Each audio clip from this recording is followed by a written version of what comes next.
On a beautiful night at Shinya County Yeong Manor, a noble race physician sighed after examining a baby's condition. He assessed that the child would likely not live past 20 years old due to his congenital constitution, viewing it as a divine punishment. The father believed that not only was the child born with such a constitution, but his very birth had caused his mother's death.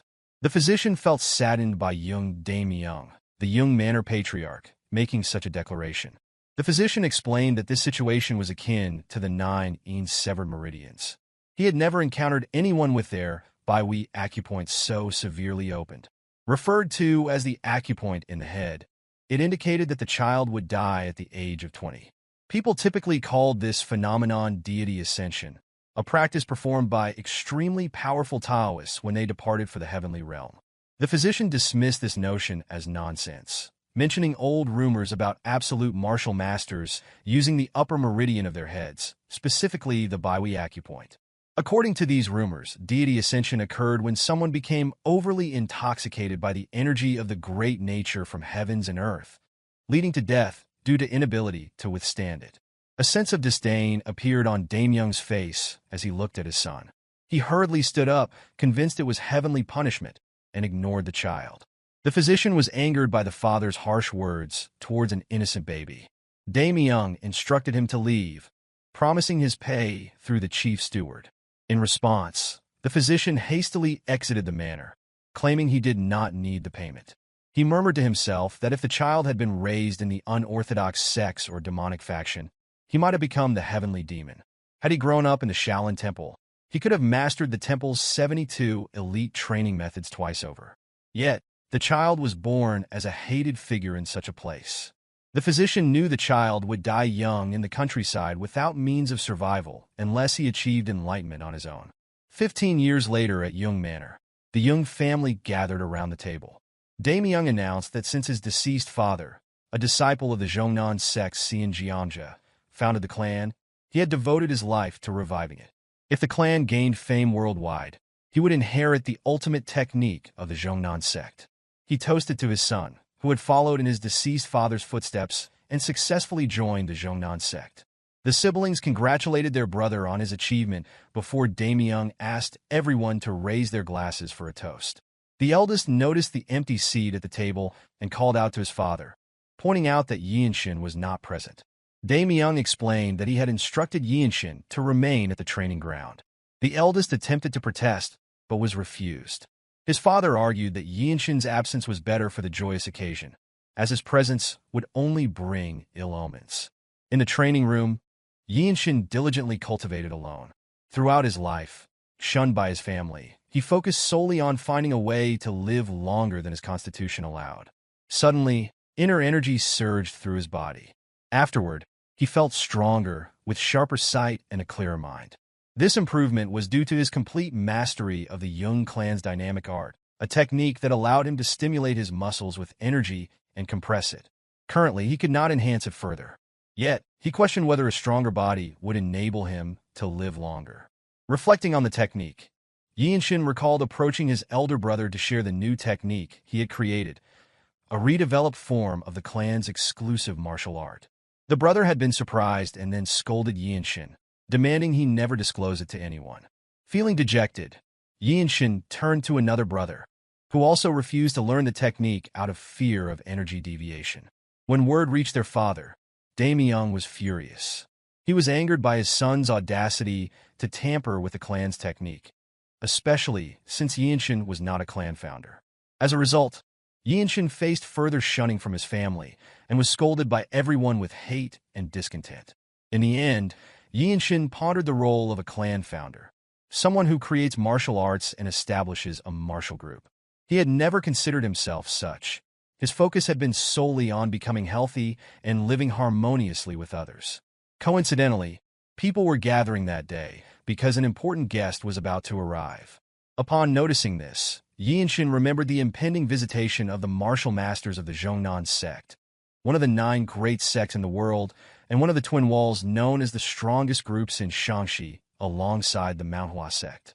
Yeonshin thought of them as the deities of sword and desired to meet them in person. However, a few nights prior, the chief steward had informed Yeonshin that he was forbidden to appear before the important guests, as per his father's orders, due to Yeonshin's role in his mother's death. The chief steward apologized before leaving Yeonshin confused. He desired to see the masters, but was forbidden by his father. Eventually, he decided that observing them from afar might suffice, believing he could learn from such skilled masters. Members of the Jeong Clan gathered at the entrance to welcome the esteemed guests, including Daemyeong, amid murmurs from the people wondering about the visitors. When the time arrived, it was announced that the martial masters of the Jeongnan sect had arrived. A woman in a peach-colored robe led the masters. As she entered the Jeong family courtyard, the people inside were surprised to learn that their esteemed guests were of the noble race. Yeonshin was particularly astonished to see her, as the noble race was known in books as a mysterious, immortal race that humans regarded as deities. He noticed the unique energy surrounding her, the core energy condensed within her body and emanating naturally. Meanwhile, Daemyeong nervously welcomed her. She greeted them politely, expressing gratitude for their warm welcome and hospitality. Introducing herself as Yeonshin, an elder of the Jeongnan sect, Daemyeong was shocked upon learning that she held the position of an elder. He immediately bowed along with everyone, seeking forgiveness for failing to recognize such a person. Yeonshin requested that they lift their heads, explaining that her presence was not meant to boast of her status. In response, Daemyeong quickly invited the guests to enter. Meanwhile, Yeonshin, observing Yeonshin's noble demeanor and elder status, wondered about her longevity. Shortly after, Yeonshin leisurely walked toward the pavilion, accompanied by Daemyeong and his child, excluding Yeonshin, who watched from the crowd. Unexpectedly, Yeonshin turned her gaze toward Yeonshin. Noticing her look, Yeonshin brought his hands together in greeting, just as Daemyeong pointed out to her that Yeonshin was his third son. As Yeonshin departed the gathering, she remarked on the brightness of his eyes and his intelligence. Hearing this, Daemyeong countered by stating that the child was not well-mannered, which confused Yeonshin. He further added that Yeonshin was an embarrassment to the family for always causing trouble. Meanwhile, Yeonshin returned to the training room to pick up a sword. He had gained a new perspective after observing the energies of the Jeongnan sect's martial masters. Having nowhere else to turn after training in the Jeong Clan's movement art, he contemplated his next area of training. On a whim, he decided to begin training with swords. After the welcome greetings concluded, the martial masters entered their lodging. One of them thought the place exceeded his expectations, noting that the abundance of earth energy would attract the Tyrant Sword tribe. Yeonshin believed they would come to this location, making it an ideal spot to plan a counterattack. Unfortunately, this would likely lead to the Jeong Clan's sacrifice. One master suggested attacking and destroying them before they breached the walls. Yeonshin considered this a potentially great idea, though she noted the Tyrant Sword tribe, known as the most troublesome group within the 13 Skies, posed significant challenges. She decided to wait, instructing her subordinates to remain vigilant and keep their sword auras sharp at all times. Additionally, Yeonshin found herself thinking about Yeonshin, as he clearly stood out among the Jeong Clan members, leading her to consider him a strange child. As night fell, Yeonshin diligently cultivated in the training room. It was the first time he realized his Baihui acupoint was more open than others. Although he hadn't meditated for a year, focusing instead on training his body through the Jeong dynamic technique, the energy flowing through his head had intensified. Horror filled his mind as he understood that, at this rate, he had less than 5 years before he would lose consciousness. This was his reality, living on borrowed time with only 5 years left to live. Uncertain and scared, he left the training room to clear his mind. Despite having fully mastered the Jeong dynamic technique, he knew he couldn't prevent his impending death in 5 years. Suddenly, he sensed something was wrong. An ominous energy emanated from the side court. Instinctively, he rushed toward it, recognizing that something was amiss. The closer he approached, the stronger the scent of blood became. The night was unusually quiet, too still for any bloodshed to occur. Upon examining the gate, Yeonshin discovered a trap formation. Without hesitation, he entered through the gate to locate the massacred servants. During his cultivation, he had not realized that such an event was unfolding within Jeong Manor. He concluded that the trap formation was responsible. As Yeonshin surveyed the dead, he noticed that all the victims were from the Jeong Clan, leading him to suspect that the culprits possessed formidable martial prowess. After a brief search, a bald brute emerged, insulting Yeonshin for his foolishness. The brute suggested that if Yeonshin had managed to survive, he should have remained hidden instead of emerging. Another culprit inferred that Yeonshin had little time left and instructed the bald brute to send him to the afterlife. The bald brute claimed he was merely following orders, urging Yeonshin not to hold him accountable. The bald brute concentrated his inner energy to crush Yeonshin, but the frail-looking boy effortlessly grabbed his hand, halting his attack. Yeonshin then crushed the brute's hand with his bare hand, causing the bald man to scream in agony as his arm bone broke under the boy's strength. Emotionlessly, Yeonshin assessed the remaining culprits and brushed the injured brute aside. The leader of the culprits wondered about Yeonshin's identity. After gathering his inner energy, Yeonshin revealed that he was the third son of the household, ignoring the bald brute. He stepped forward with murderous intent.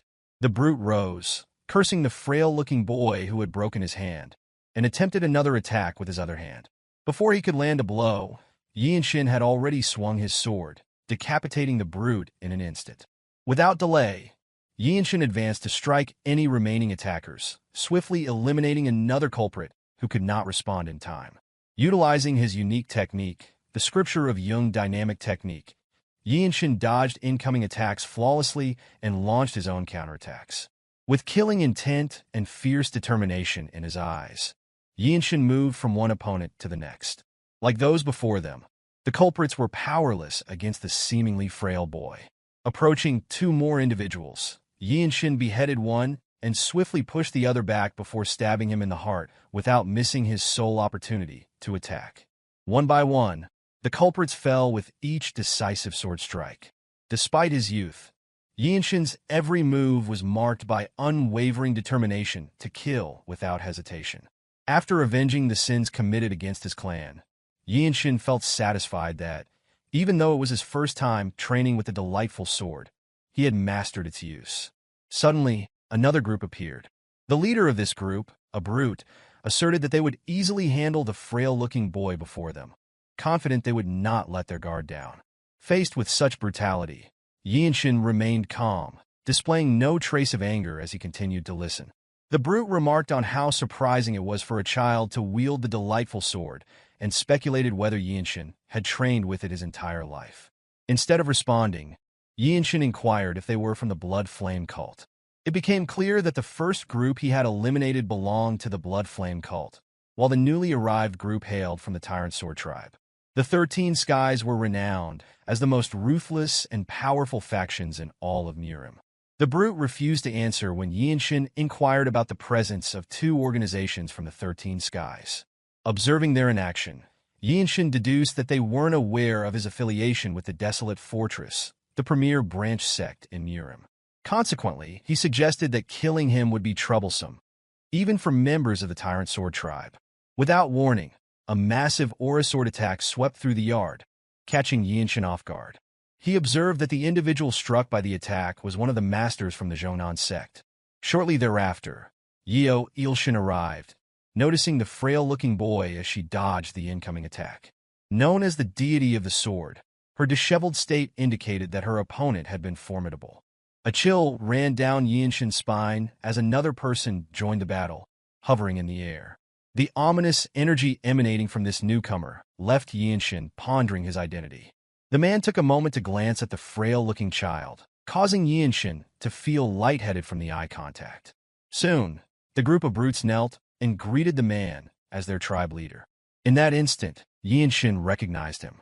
The man was the Tyrant Sword tribe leader, the ruler of the Tyrant Sword tribe, a faction within the unorthodox 13 Skies, and regarded as a harbinger of disasters in Jeonghu.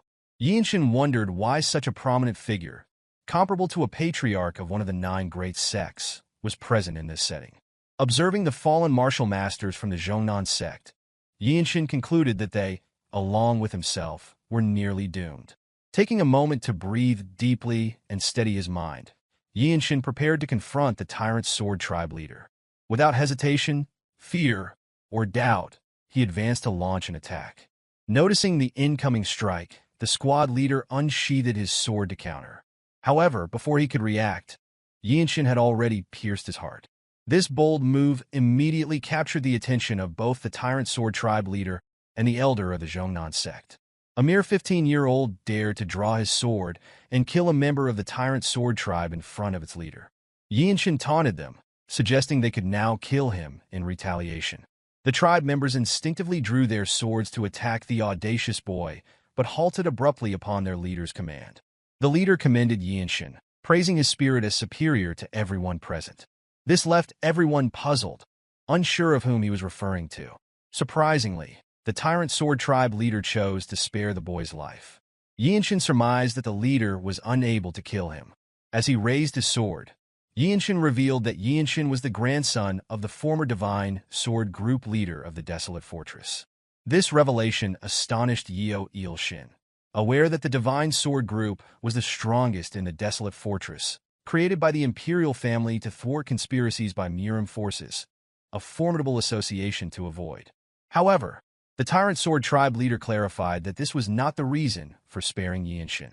Instead, he admired the boy's temperament and spirit, qualities essential for a powerful martial artist in Jianghu. He expressed a desire to take Yeonshin as his disciple, provided it was not about the relation to the Desolate Fortress. This statement surprised those in the yard, as it was uncommon for a renowned martial master to take on a young disciple so readily. Stabbing his sword into the ground, the leader instructed Yeonshin to leave the area within a day and vowed to prevent any other sects or clans from entering their territory. Yeonshin and Yeonshin listened intently as the leader made his promise before departing. He glanced back briefly, indicating his openness to a duel and inviting Yeonshin to seek him out when he was ready for revenge.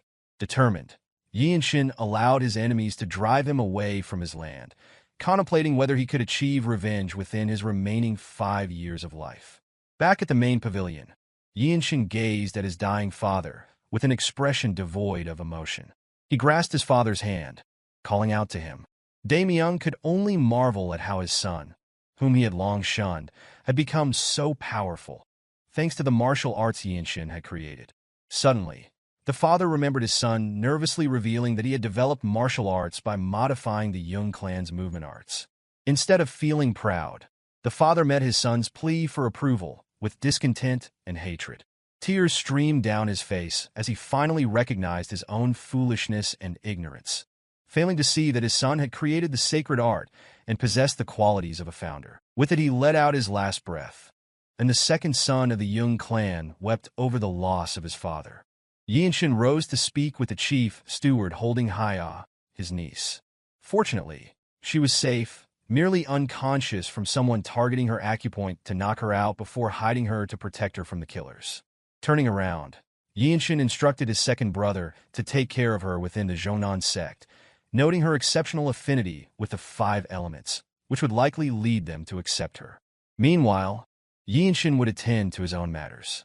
As if summoned, Yeonshin appeared to speak with Yeonshin.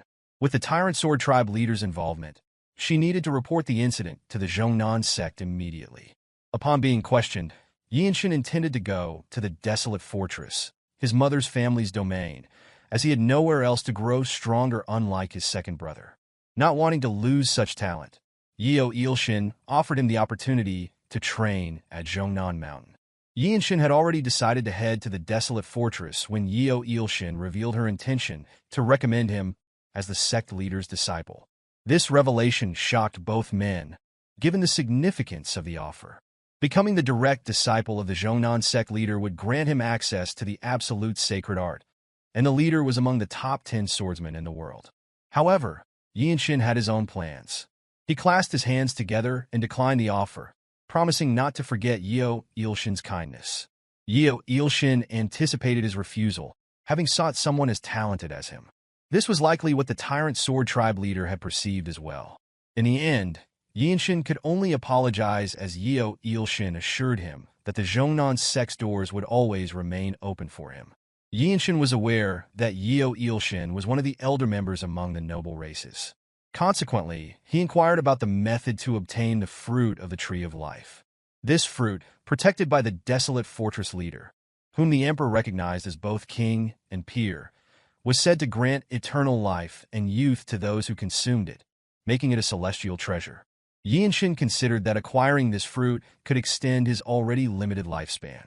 However, Yeonshin had not lived half her own lifespan, rendering her without authority over the Tree of Life.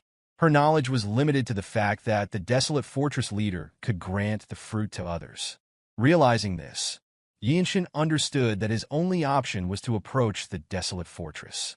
He acknowledged the difficulty in obtaining such a sacred item, even for the noble races. With no alternative methods known, he concluded that he must become the leader of the Divine Sword Squad, achieve remarkable feats, and request the fruit. Recognizing the boy's determination, Yeonshin decided to support him from a distance before departing to relay the news to her sect.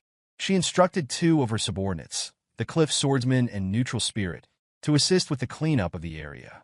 With their conversation concluded, Yeonshin departed for the Jeong sect. As morning dawned, the survivors of the incident completed burying the dead. Yeonshin expressed his gratitude to the two who remained to help, while the other survivors prepared to leave the land. In contrast, the two individuals from the Jeong sect were thankful to Yeonshin. His actions had led the Tyrant Sword tribe leader to abandon the fight and spare the survivor of the tragedy. Immediately afterward, Yeonshin's second brother called out to him. He conveyed that an apology alone could not rectify everything that had transpired within their clan. He vowed that upon their next meeting, he would strive to be a better older brother to Yeonshin, dedicating himself to the Jeong sect and hoping for his younger brother's survival. Yeonshin, recognizing that his brother would begin training in the Jeong sect's martial arts at a slightly older age and was not exceptionally talented, advised him to train as if his life depended on it. Turning his attention to his young niece, Yeonshin requested that his brother protect her, as she would accompany him. Next, the chief steward addressed his turn, mentioning his intention to join a small branch of the Jeong Clan within Nanine. With the Jeong Clan's bloodline still intact, he would oversee the remaining clan assets. As Yeonshin was set to head to the Desolate Fortress, he hoped they could reunite occasionally. He turned to wish the chief steward well, urging him to take care and live a comfortable life. With that, Yeonshin departed toward the Desolate Fortress without a servant or warrior to guard him.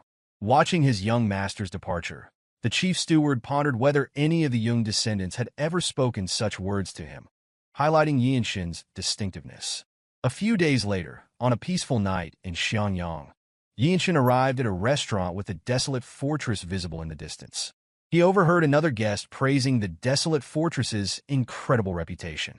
The guest also mentioned that people from all over the Central Plains gathered there with grand aspirations because of the fortress. Coincidentally, Yeonshin arrived just as the Desolate Fortress was conducting their entrance exam.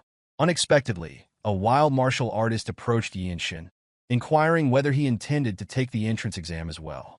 Introducing himself as Hien Wonchong from the distant region of Shaanxi, he assumed Yeonshin hailed from nearby, believing his journey must have been effortless since he had to battle green forest bandits and swim against the pirate fortress crew. Wonchong continued to complain about the hardships of his journey. In truth, Yeonshin had encountered similar challenges, on top of nearly losing his entire family at home. Ultimately, Yeonshin asserted that his journey had been relatively easy for him. Recognizing that Yeonshin was younger, Wonchong proposed that they become friends and share information about the exam. He was astonished that Yeonshin was unaware of the existence of such an exam.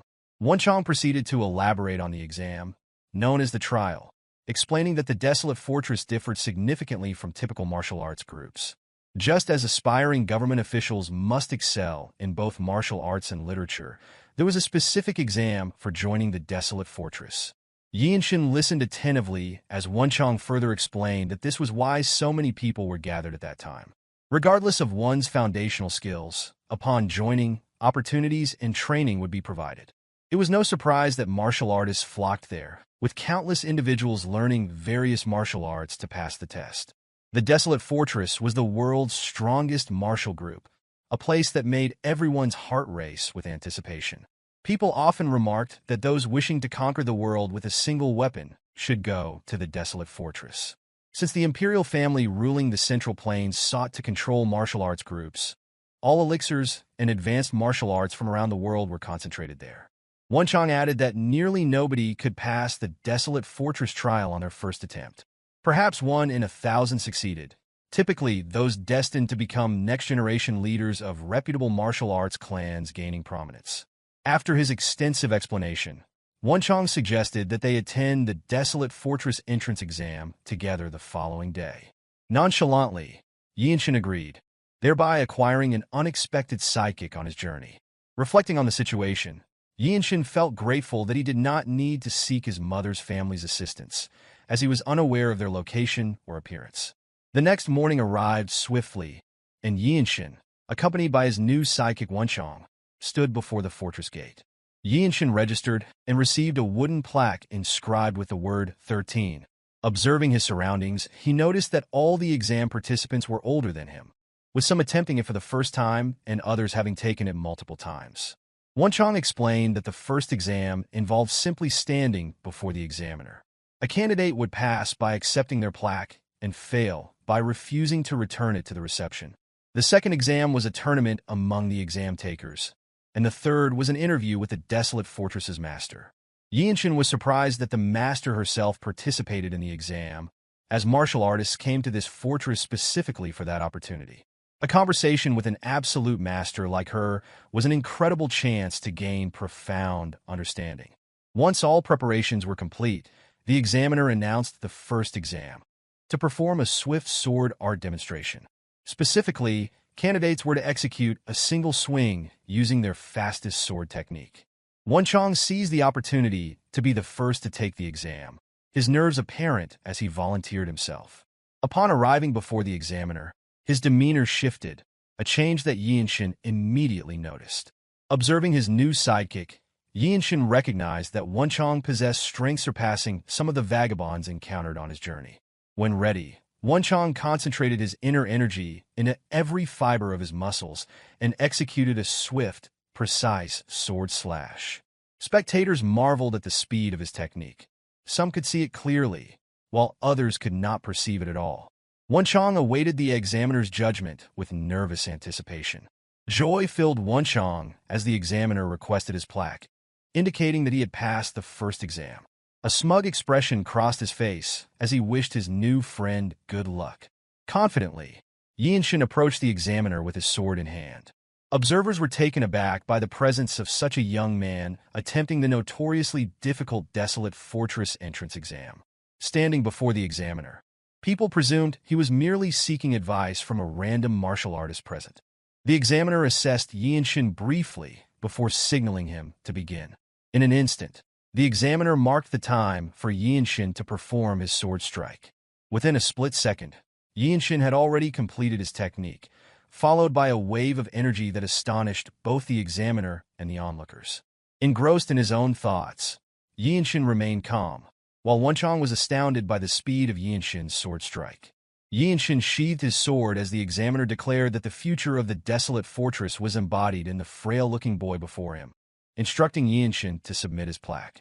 Respectfully, Yeonshin raised his hand in acknowledgement to the examiner before swiftly departing, leaving the crowd speechless. Wonchong followed, pondering whether his new friend hailed from a famous family. Yeonshin dismissed the notion, recalling that within the Desolate Fortress, only one's martial arts, talent, and effort mattered.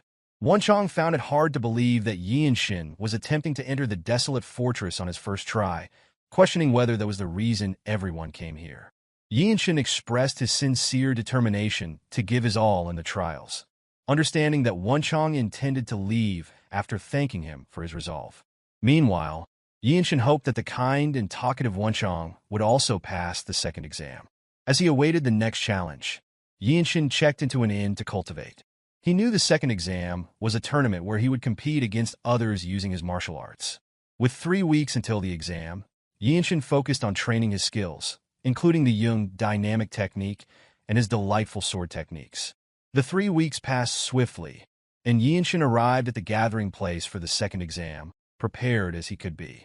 A martial artist overseeing the second exam instructed the examinees to wait until their names were called. New members of the Desolate Fortress wore white, a sight that discouraged many upon seeing the strong inner energy emanating from someone dressed in white. However, Yeonshin remained indifferent, focusing solely on doing his best. Out of nowhere, Wonchong greeted him as young Lord Yeong, noting that Yeonshin had grown taller. Yeonshin sensed a change in Wonchong, recognizing that he had achieved something significant. The overseer announced that winning was not the sole objective of the exam. Even securing one of the 2 tournament matches would attract the attention of a Desolate Fortress masters observing the trials. From personal experience, Wonchong knew this was the most challenging aspect. He explained that the exam supervisors had higher standards that day because White Qilin was participating in the Desolate Fortress trial. The White Qilin from Namgung, renowned for eliminating a notorious bandit group before turning 15 and beheading the Swordsmaster of the unorthodox faction, the Shrouded Assassin, was present. Wonchong shared rumors of defeating all up-and-coming fighters at the 8 Great Families Dragon and Phoenix tournament by the age of 18. Yeonshin questioned why someone from such a dignified family, possessing martial dignity, would seek entry into the Desolate Fortress. Wonchong revealed that White Qilin was the child of a concubine and thus could not become a patriarch. Rising to the position of Desolate Fortress Squad's captain was akin to becoming a patriarch of the 8 Great Families, granting immense power.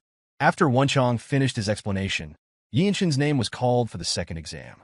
Before departing, Yeonshin expressed his desire to see Wonchong again at the Desolate Fortress, indicating his hope for his sidekick's success in the trial. Yeonshin faced his first opponent, a sword martial artist known for his sadistic demeanor and bizarre remarks about Yeonshin's supposed destiny of despair. The opponent mocked the frail-looking child, likening him to a moth struggling in the light while laughing maliciously. Without warning, Yeonshin struck swiftly, landing a single blow to the opponent's face, effectively ending the encounter. The opponent was knocked unconscious by the powerful strike, leaving Yeonshin feeling remorse for his excessive force. Feeling that his opponent was too weak after all the trash talk and the single strike that ended the battle, Yeonshin waited nonchalantly, unsure of what would happen next as his previous opponent was dragged out of the arena. This brief battle had piqued the interest of a specific observer watching the fight. A gray-haired young man approached, challenging Yeonshin to a fight, confident that the frail-looking young man would accept. The martial masters in blue robes recognized this individual, someone else commenting, assuming that the squad leaders would fight over him. Yeonshin realized that this man might be the White Qilin, Namgung Washin. The martial masters present were eager to witness the Boundless Heaven technique. Yeonshin evaluated that Washin was about 5 years older and currently beyond his ability to challenge. Thanks to the Jung dynamic techniques, Yeonshin was more physically fit than Washin, but inferior in other aspects. Washin took up his sword and introduced himself, revealing that he had primarily trained the Boundless Heaven technique and the Infinity Steps. Yeonshin had no intention of refusing the challenge and introduced himself respectfully to his opponent. Washin was puzzled by Yeonshin's lack of unsheathing his sword, understanding that Yeonshin intended to engage in a single-strike fight as he reached for his sword's handle. Washin briefly smiled before channeling his inner energy into his sword, manifesting a magnificent aura sword. The essence of the technique Yeonshin had been practicing was unpredictability, intending to use an unexpected main attack amidst an unpredictable rhythm to lower his opponent's guard. The martial masters watched eagerly, anticipating a good fight as the referee began the countdown. The moment the referee started the fight, Yeonshin appeared before Washin and struck him. As it was clear that Washin used an aura sword, Yeonshin's sword shattered upon their clash. While some martial artists hoped for an intense battle, others were disappointed by the instant conclusion, believing Washin had won. Some marveled at the terrifying, delightful sword Yeonshin wielded, while the blue-robed martial masters were speechless at witnessing such a feat from a 15-year-old. Washin stared at his broken sword, trying to comprehend the attack's meaning before lowering his weapon. He then admitted his defeat, surprising both Yeonshin and the spectators. 2 blue martial masters deemed Washin's admission appropriate, acknowledging the impressive technique Yeonshin had performed despite being 5 years younger. They noted that Yeonshin's sword had broken because he had not yet mastered using true energy with his technique. Washin had never anticipated encountering a hidden powerful martial artist in Hunan and was horrified by what Yeonshin might become. The examiner instructed Yeonshin to proceed to the garden and wait, signifying that he had passed the second exam. Yeonshin offered respect to Washin, conveying his desire to duel him anytime. as if understanding his thoughts. Yeonshin felt the same way and expressed his anticipation for the duel. Yeonshin walked through the gate, observing several people who had already passed the second exam in the garden. They were astonished to see Yeonshin, as they had expected Namgung Yeonshin to advance first, yet they saw a 15-year-old instead. Yeonshin reflected on his fight, knowing there was no chance of winning if the battle had continued. This was why he had used the most extreme form of Delightful Sword at the duel's onset. However, because Namgung Yeonshin had imbued his sword with true energy, Yeonshin's sword had broken. Yeonshin acknowledged his mistake in rashly using the Delightful Sword, but recognized that Yeonshin's admission of defeat demonstrated the nobility of a renowned family. The Jeong Clan was a third-rate branch in Shinya County, and if someone in the household had known such a skill, Yeonshin would have undoubtedly learned it. However, after fighting Yeonshin, he realized how the technique should be used upon witnessing it firsthand. In that instant, Yeonshin attempted to channel true energy into his broken sword. It wasn't merely about infusing energy into the weapon, but using true energy as a medium to become one with the sword. As Yeonshin mastered this, the people in the garden were astonished by the occurrence of a sword resonance. They all believed it was impossible for such a young person to achieve this. Yet, Yeonshin successfully unified himself with the sword, feeling as though the weapon and his body were one. This body-sword unification was a technique employed by the pinnacle sword martial masters.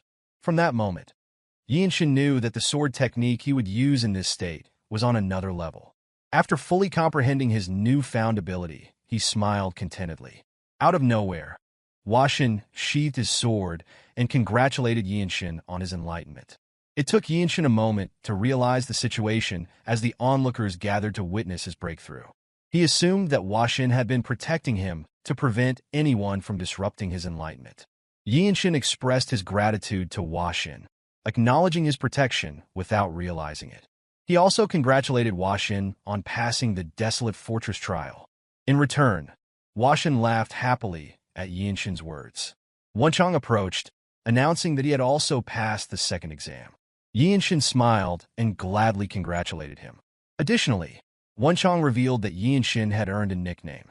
When someone demonstrated exceptional martial prowess or attracted significant attention, they were often given a nickname and addressed by it. Unless the individual had committed atrocious and evil deeds, most nicknames represented great honor for martial artists, such as Cliff Swordsman, Neutral Spirit Fist, and White Shielan. Yeonshin could not believe he had earned such a title merely by completing the trials, yet it seemed that Yeonshin had also taken notice. From that moment forward, young Yeonshin of the Jeong Clan was to be known as the Lightning Genius, recognized for his talent of lightning. Yeonshin explained that if the martial artists of the Desolate Fortress referred to Yeonshin in that manner, it effectively became his nickname within the Jianghu. To commemorate the occasion, they engaged in lighthearted banter while waiting for the remaining contestants to conclude the tournament. The name Lightning Genius, young Yeonshin, was something he had never imagined while practicing the horse stance in the Yeong manner. Now, it was certain that his name would resonate across the world. Time swiftly passed within the arena designated for the second exam. The examiner announced that only one trial remained. Upon passing, the participants would officially join the Desolate Fortress. They proceeded to the pavilion where the master of the Desolate Fortress resided, prepared to be evaluated to join in her martial group. The first contestant entered the pavilion, but left dejected after being deemed unwelcome. One after another, participants came and went quickly, leading the trio to wonder if the fortress master was judging them solely by appearance without conversation. Soon, Yeonshin stepped forward, his face bearing the usual solemn expression, with one goal in mind: to heed the examiner's directive to ascend to the top. Upon arrival at the gate to the fortress master's office, it opened instantly. Yeonshin entered, finding the room adorned with an elaborate little garden leading to the fortress master. At the end of the room sat a green-haired lady on a wooden chair, embodying the noble race. Yeonshin announced his name to signify his readiness for judgment. He felt the profound aura emanating from her as she turned toward him. She was the Desolate Fortress leader, reputed to be the strongest in the world. Instead of issuing her judgment, she spoke of Yeonshin's bloodline, prompting him to wonder if she was aware of his mother's family. He inquired about the significance of her words. The fortress master commended Yeonshin's boldness, understanding that he already grasped her meaning. Yeonshin then admitted that he was the grandson of the former Divine Sword Group's leader. She revealed that his grandfather was soon to join the Elder Council, highlighting his obstinate nature. Just as noble and powerful individuals weighed their words carefully, she mentioned a wound Yeonshin possessed. Yeonshin dismissed her concern, asserting that it was merely a trivial family matter. In response, the lady clarified that it was not trivial, explaining that his trained body merely concealed it. Acknowledging that Yeonshin had only lived for 15 years, she agreed that it was not an issue for an outsider to comment on, but emphasized that familial matters needed resolution. Yeonshin apologized for his brazen remarks, now understanding that she had not intended to interfere with his family affairs. The transcendent aura she carried as someone with absolute strength indicated that her words were precisely what Yeonshin needed to advance in his journey. She stood up, her smile filled with aspiration for the young man before her. She expressed admiration for Yeonshin, noting his refusal to bow to anyone despite his clear objectives. This observation made Yeonshin wonder if she had discerned that his upper meridian was abnormally wide open. Consequently, he asked her whether someone like him could survive by consuming the fruit of the Tree of Life. The lady explained that while the facts about the fruit were not entirely inaccurate, it was indeed possible for him to obtain what he desired. Yeonshin pressed further, inquiring if he could attain it. She simply stated that it depended on his actions. Yeonshin raised his hands in gratitude, as if he were about to leave, only to realize he was still under trial. He questioned whether he had been accepted as a martial artist of the Desolate Fortress. Affirming his acceptance, the lady instructed him to leave, smiling as she addressed him as the next Divine Sword Group leader. This form of address confused Yeonshin. He was unsure if she was teasing him or genuinely recognizing his potential. Another possibility was that she implied he could obtain the fruit of the Tree of Life once he became the Divine Sword Group leader. Upon the conclusion of the Desolate Fortress trials, only 4 individuals had passed: a random old man, the white Chila Namgung Washin, the grin-faced Wonchong, and lastly, the lightning genius Yeonshin. The officer escorting them inquired whether they understood the role of the Desolate Fortress. Wonchong explained that their primary mission was to prevent Murim's martial masters from overthrowing the imperial family.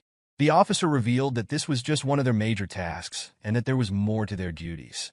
He elaborated that their role involved preventing or suppressing conflicts of a certain scale within the Jianghu. The uncertainty of outcomes from Murim conflicts was a concern. A bloodstorm had swept across the Central Plains 17 years prior, following rumors of the discovery of the Heavenly Demon's Grave.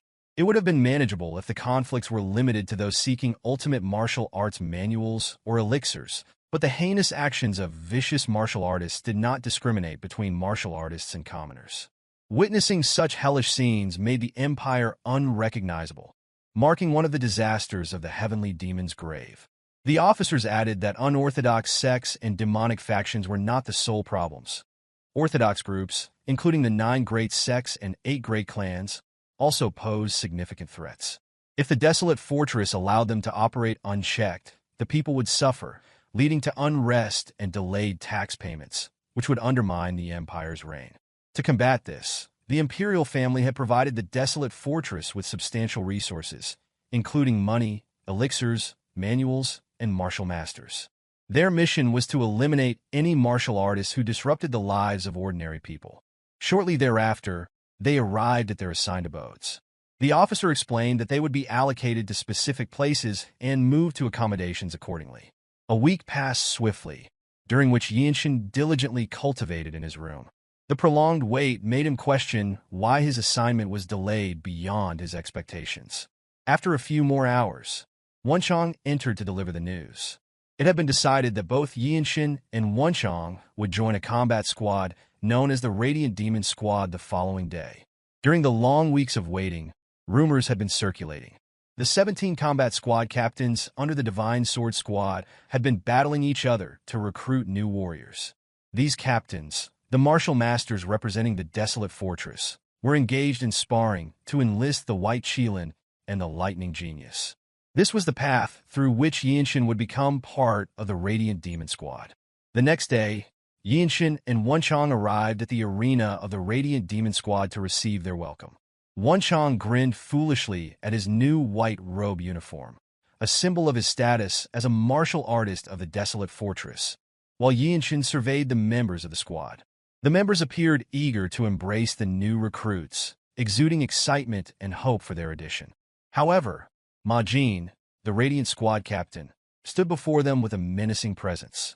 Known as the strongest among the 17 squad captains, Ma Jin's reputation was now confirmed in person. He fixed his gaze intently on Yeonshin, aiming to intimidate him. Addressing Yeonshin as the lightning genius, Ma Jin spoke with a threatening tone. In response, Yeonshin met his gaze confidently, momentarily surprising Ma Jin before he smirked. Appreciating Yeonshin's resilience, Ma Jin acknowledged that individuals like him were not easily defeated. Ma Jin proceeded to explain that the combat squads under the Desolate Fortress Divine Sword Squad functioned similarly to sects within the Central Plains. He informed them that they would train in martial arts within the Radiant Demon Squad and undertake various missions.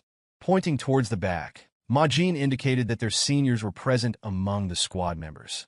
Seizing the moment, Wonchong eagerly asked whether training in the Radiant Demon Squad meant that all martial arts would be shared among members. Ma Jin clarified that each martial artist's personal techniques remained their own, but the Radiant Demon Squad's martial arts would be taught to all members. Wonchong listened with great excitement, thrilled at the prospect of learning the renowned Radiant Demon arts. Ma Jin cautioned him to work diligently in mastering these arts to ensure his survival. Yeonshin was also familiar with the infamous Radiant Demon arts. The Radiant Demon Squad was renowned among the 17 squads for their ability to defeat the Plump Blossom Swordsman, the 24 elite swordsmen of the Manhwa Sect, without suffering any casualties. This victory bolstered the rumors that the Desolate Fortress was the strongest in the world. Ma Jin added that although the Desolate Fortress was affiliated with the Imperial family, attacking its martial artists did not constitute treason. Consequently, they needed to continuously strengthen themselves through rigorous training. Curious why such attacks were not deemed treasonous, Yeonshin listened as Ma Jin explained that the Jianghu was home to many eccentrics. Numerous individuals had lost their sanity from studying demonic arts or had become exceptionally skilled in mobility arts, allowing them to disrupt government officials before fleeing to remote areas. Therefore, the imperial family's authority did not extend to them, as their role was to combat martial artists rather than perform governmental duties. As a result, failure to become stronger would inevitably lead to their demise. Ma Jin then pointed to a man in a blue robe seated at the back. He explained that this individual had been slashed by Namgung's strongest swordsman during a mission and could provide a better description of the technique. The blue-eyed martial artist had experienced the king-style sword arts of the Jeong Clan, describing it as exceedingly formidable. Yeonshin recognized this technique as one of the strongest swordsmanship styles globally, a supreme martial art exclusively learned by the main descendants of the Jeong Clan. Ma Jin instructed the blue-eyed man to come forward promptly. Yeonshin considered that the Namgung's strongest swordsman was reputed to be the most formidable martial master of the Central Plain. The fact that this man had survived a battle against such a skilled master attested to the Radiant Squad member's strength. This senior, known as Chung Myung, had heard of Yeonshin's exceptional delightful sword art and wished to engage him first. Following Ma Jin's instructions, Yeonshin moved to the center of the arena to face Chung Myung. As he drew his sword, Yeonshin immediately focused on channeling his aura. The squad members watched tensely, anticipating how he would contend with a martial artist in a blue robe.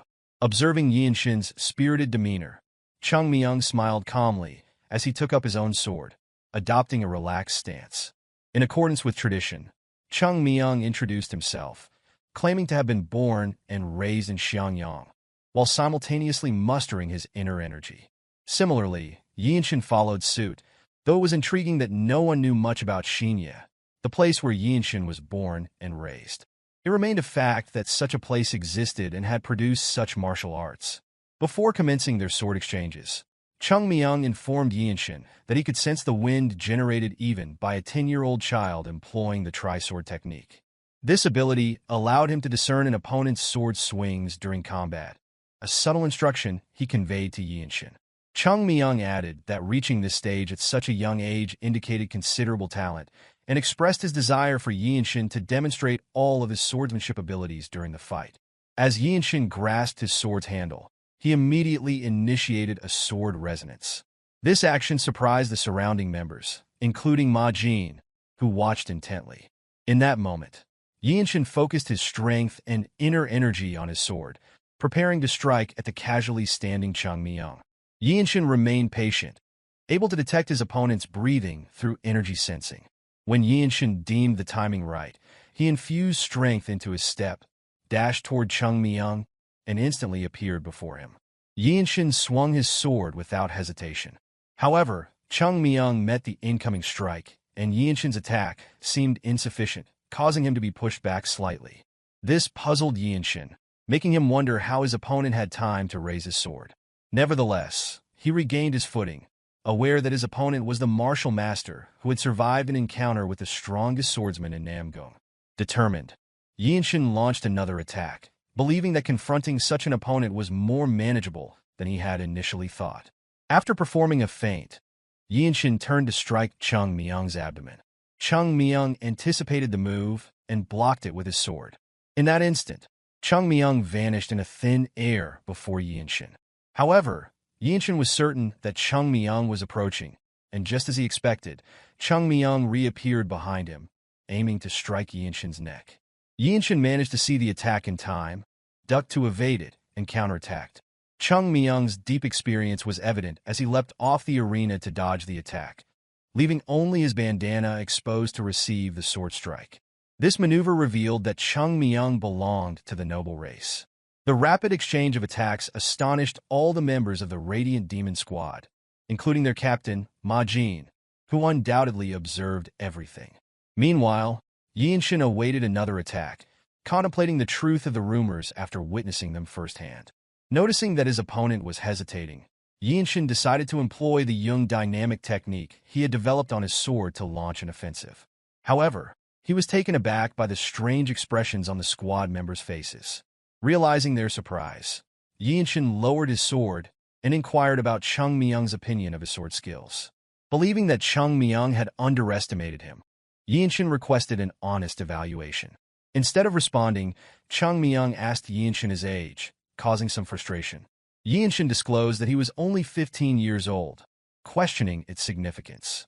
Chung Myung stated that their enemies would not show leniency based on their youth and emphasized that their current focus should be on their skills, indicating a genuine interest in Yeonshin's abilities. This further surprised Chung Myung, who still refrained from providing his evaluation. Yeonshin concluded that discussing his age was meaningless, given his short lifespan. The squad members were equally astonished to learn that their newly joined members were only 15 years old, yet already so skilled. Some believed Yeonshin was a celestial anomaly. One member, who had participated in the Dragon Phoenix submissions multiple times, had never encountered anyone like Yeonshin and doubted that mastering the instinct honing arts from birth could produce someone of Yeonshin's caliber. Another member, once the most talented person in his city, found his skills pale in comparison to the newly joined junior. Surveying the area, Yeonshin directed his gaze toward his captain, who appeared rigid, leaving others to speculate about his thoughts. One undeniable fact emerged. After engaging in only a few moves with the blue-robed members, Yeonshin's talent was recognized as extraordinarily formidable. A few days passed as the Radiant Demon Squad's captain trained the new recruits. Most of the members enjoyed witnessing the newcomers endure their captain's rigorous hazing. Wonchong struggled to catch his breath after failing to defend against Ma Jin's punches infused with inner energy. Ma Jin commended him for remaining standing instead of collapsing to the ground before instructing him to return and solidify what he had learned.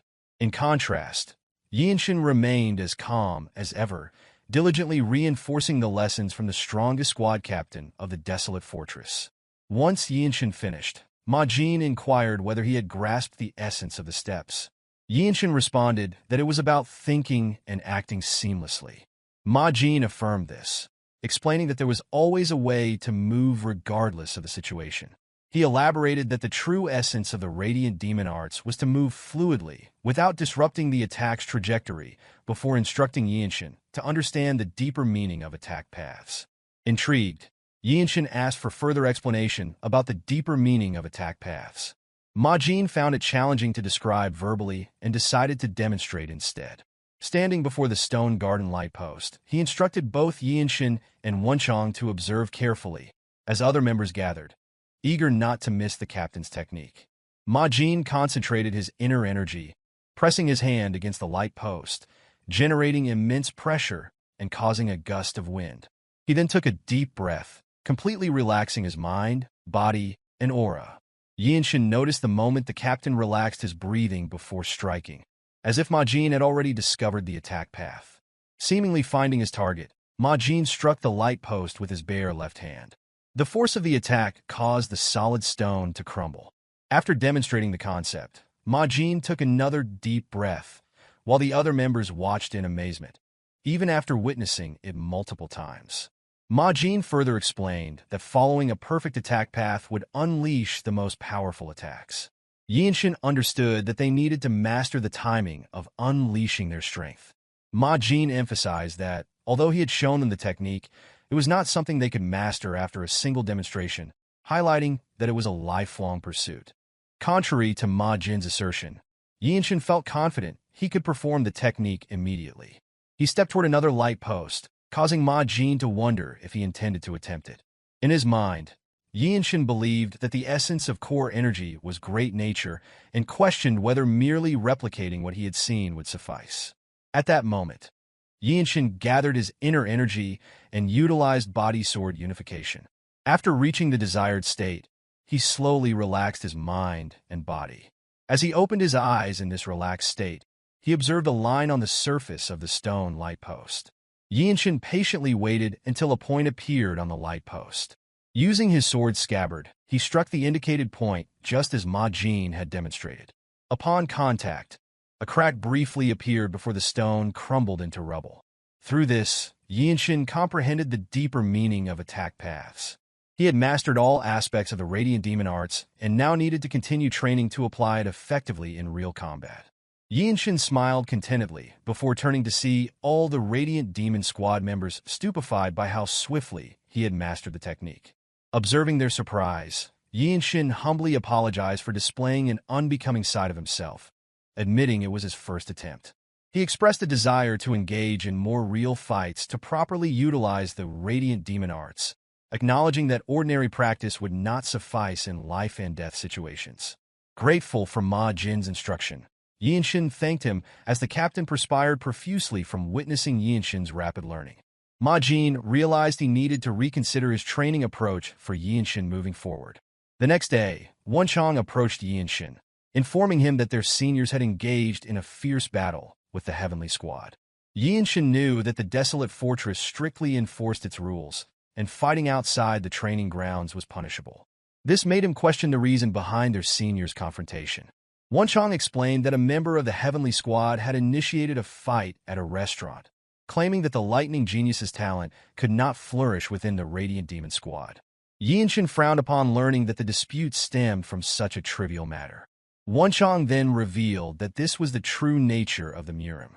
Minor provocations could lead someone to draw their sword against others, and the streets highly valued the ability to intercept such attacks successfully. In this instance, the seniors of the Desolate Fortress were enraged over a newcomer, causing Wonchong to fear that the same fate might befall him. However, Yeonshin saw this as an opportunity to obtain the fruit of the Tree of Life. Revered by all noble races, he needed to achieve something significant, which would require assistance from others.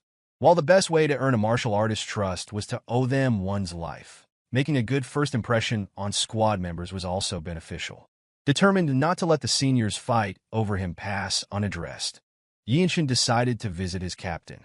Misunderstanding the purpose, Wonchong was overly excited, assuming Yeonshin was familiar with martial artist codes.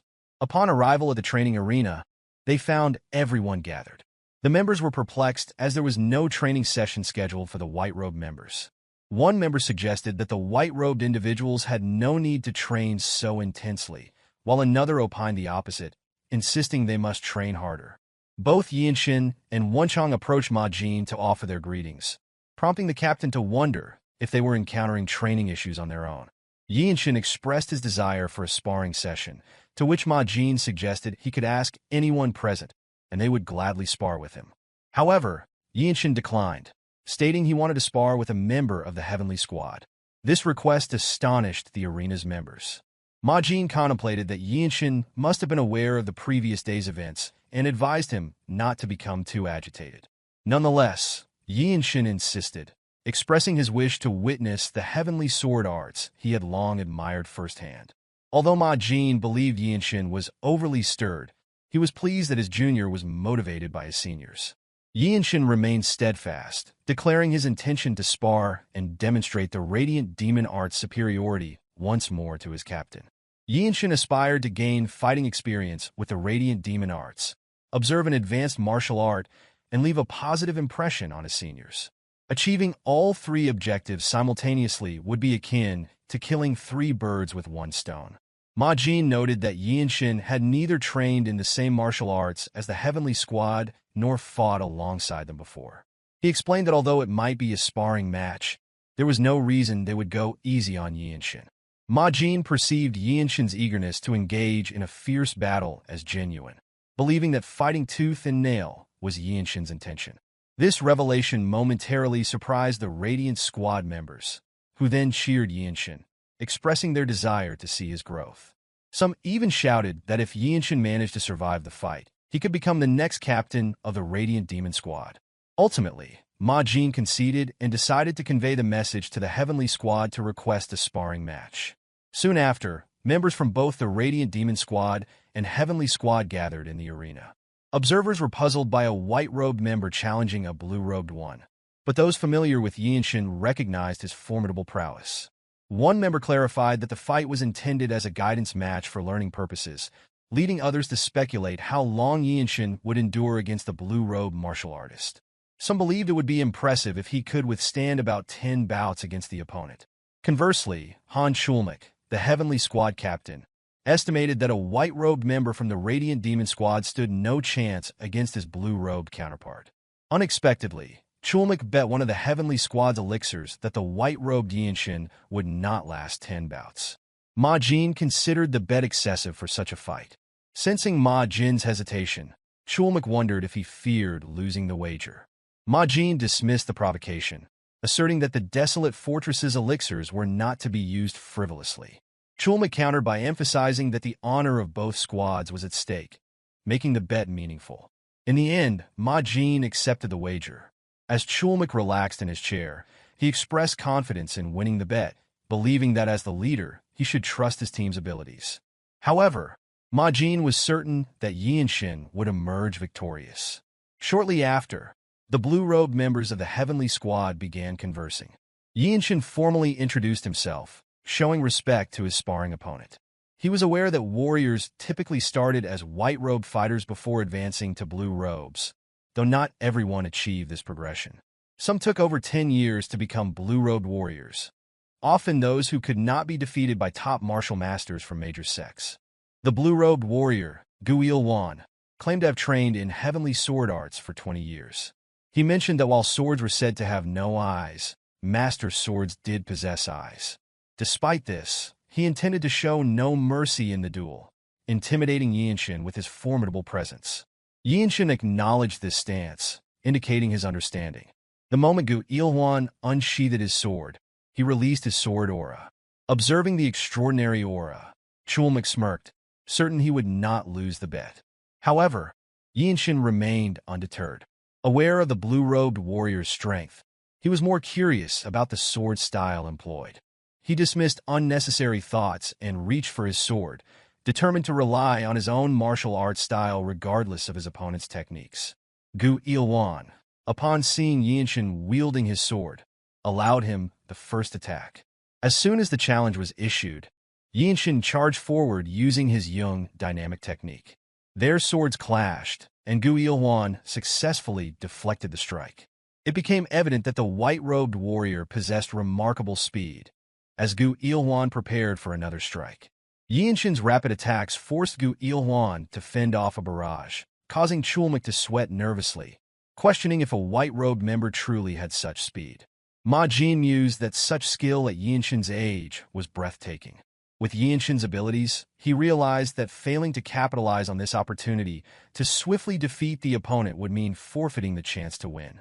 Yeonshin continued delivering lightning-fast sword strikes, with Gu Ilwan defending against each one. Reflecting on his young dynamic technique, Yeonshin felt content, recognizing his growth since joining. His physical training with his technique and martial principles had strengthened him. The trajectory of his sword was more inclined, utilizing his back muscles, and stepping forward with core energy created rotational force. During the battle, Yeonshin discovered a gap on his opponent's defense. He swung his sword upward, taking off Gu Ilwan's grip on his sword. Instantly, Yeonshin pointed his sword at his opponent's neck, signaling his victory in the sparring duel. Spectators were astonished by the young man's achievement. The Radiant Demon squad members cheered for Yeonshin's triumph, while Chulmak sweated profusely and Ma Jin smiled contentedly, pleased with the expected outcome. As usual, Yeonshin pondered for a moment, contemplating the technique he had just learned and ways to improve before Gu Ilwan approached him. He acknowledged that his victory was partly due to luck and overwhelming momentum, as his opponent had been caught off guard. Yeonshin understood that a rematch would likely yield a different result. He then offered his hand in respect to his opponent, thanking him for the opportunity to witness such high-level swordsmanship. Gu Ilwan smiled, taking his sword, and remarked on being surprised by the sword's trajectory and rotational force. He praised Yeonshin's martial prowess, noting it surpassed his years. As Gu Ilwan left the arena, Yeonshin received accolades for his incredible sword talent, solidifying his title of Lightning Genius. Onlookers were amazed that the Radiant Demon Squad had discovered such a talent, leading to feelings of envy. Meanwhile, Ma Jin raised his hand to claim the bet Chulmak had placed. Yeonshin decided to name his new technique Energy Accumulation Discharge before Ma Jin approached him with a box. Inside was an elixir from the Heavenly Squad, indicating that Ma Jin chose to grant Yeonshin the spoils of the bet to aid his accelerated growth. Soon, a group of blue-robed warriors stood guard at the Radiant Demon Squad pavilion. Among them was Zen Demon Sword Beck Myohwa, who shared her thoughts with Chung Myung. She doubted that Yeonshin could defeat a skilled swordsman like Gu Ilwan, another blue-robed warrior. Additionally, she recognized Yeonshin's hardworking, humble, and polite nature. His ability to discern martial arts was exceptional, embodying the ideal child parents often praise. In her view, Yeonshin was nothing short of a monster. Chung Myung was confident in Yeonshin's unprecedented talent. Meanwhile, Myohwa observed that during each sparring session, Yeonshin managed to apply the same principles in varied postures with greater precision. She felt reluctant to use exclusive martial arts around him, knowing his innate ability to reinterpret techniques. Chung Myung agreed, sensing that Yeonshin had mastered martial arts long ago, exuding an aura of a true monster. Inside, Yeonshin sat cross-legged as Ma Jin expressed uncertainty about how much elixir Yeonshin could extract. Typically, individuals absorbed 60 to 70%, sometimes even less, depending on circumstances. Ma Jin cautioned Yeonshin against acting recklessly due to low absorption rates, warning of potential damage to his energy core or blood vessels. He advised Yeonshin not to become overly obsessed with absorption. Ma Jin further explained that consuming an elixir involved allowing it to flow endlessly into one's core energy until fully melted. He would intervene if Yeonshin's energy circulation became unstable, advising him to remain unperturbed and adapt accordingly. With this guidance, Yeonshin swallowed the pill in his hand, immediately feeling his energy surge as the elixir entered his body. He focused intently on absorbing the elixir's energy. Ma Jin watched Yeonshin's cultivation carefully to prevent any mishaps. The other blue-robed warriors from the Radiant Demon Squad remained on guard, observing Yeonshin's initiation. They were all curious about the extent of Yeonshin's strength after consuming the elixir. Energy flowed continuously from the elixir, and Yeonshin directed it through his meridians to each core energy point in his body. Ma Jin grew annoyed, expecting intervention only to find Yeonshin effortlessly absorbing all the elixir's energy independently. Despite it being Yeonshin's first time, his energy circulation was flawless, eliminating the need for Ma Jin's assistance. Shortly after, Yeonshin opened his eyes, sensing his energy had reached an entirely new level. Ma Jin sighed in acknowledgement, congratulating Yeonshin for fully absorbing the elixir. Yeonshin felt the newly acquired core energy was exceptionally strong. Ma Jin had not anticipated Yeonshin's successful and solitary absorption of the entire elixir. With increased energy, Yeonshin could now detect presences he previously couldn't and noticed his seniors surrounding the area. They were protecting him, recognizing his vulnerability during elixir absorption. Yeonshin voiced his curiosity about their kindness towards him. Ma Jin clarified that the squad's care was standard for all Radiant Demon squad members, a norm after risking one's life multiple times on the battlefield. Increased strength benefited both the individual and the squad. Afterwards, Yeonshin spent time consolidating his knowledge and cultivating as usual in his room. His newfound energy surpassed anything he had before. Deciding to test his enhanced martial arts, Yeonshin went to the training ground, where he encountered Zen demon Swordbeck Myohwa. She inquired if he was training out of boredom. Yeonshin admitted it, and Myohwa mentioned she had noticed something during his fight. Demonstrating her findings, she offered to spar with him. Seizing the rare opportunity, Yeonshin acknowledged that while he could train alone anytime, sparring with her palm strike technique was exceptional opportunity. In return for her offer, Myohwa requested that he call her by her name instead of her warrior title. Preparing to spar, they eyed each other intently. Yeonshin drew his sword, intending to make the first move. Myohwa welcomed the challenge, ready to exchange blows using her palm technique. As Yeonshin acted, he swiftly drew his sword to Myohwa's neck. Unfazed, Myohwa moved forward, grabbing Yeonshin's hand. She drew close, within an inch of his face, before pulling his hand away and channeling her inner energy into her palm. She struck toward Yeonshin's chest, pushing him slightly. Subsequently, Myohwa clenched her left hand, mustering her aura technique. Observing her method, Yeonshin employed a similar technique on his palm to defend against her attack. Their strikes collided, but Myohwa's technique was more refined, pushing Yeonshin back despite his similar approach.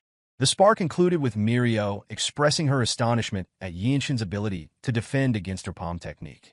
Yeonshin inquired if she trained in the one-inch strike, to which she confirmed her practice. A swordsman trained in Radiant Demon arts was not limited to swords alone. She added that the one-inch strike was highly effective in close combat. To manage the energies within her body, she first dismantled the enhanced protection energy. By using core energy in a burst discharge to increase tension, the one-inch strike became more efficient. Though unspoken, Myohwa felt proud of her ability to blend her exclusive technique with a one-inch strike. Yeonshin then sought permission to share something. He admitted his heightened sensitivity to detecting energy since childhood and felt Myohwa's use of core energy had captured his attention. This revelation surprised her, as being able to perceive her core energy movements was unprecedented. However, Yeonshin clarified that he did not see her core energy. He simply sensed its presence within her body. Yeonshin could only perceive the flow of the burst discharge and the waves of core energy emanating externally.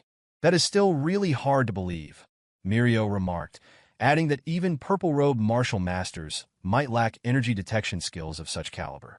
The hierarchy of the Desolate fortress was marked by robes of different colors: white, blue, black, and purple, with purple-robed masters occupying the highest ranks. Myohwa speculated that it might be possible only if it were Yeonshin, deciding to heed his advice. Reflecting on Myohwa's palm strike, Yeonshin considered that her technique seemed better suited for the puncturing method rather than the one-inch strike. After receiving her strike, he realized that although it appeared more appropriate for a one-inch strike, the manner in which she discharged her energy made it more potent when combined with the puncturing technique.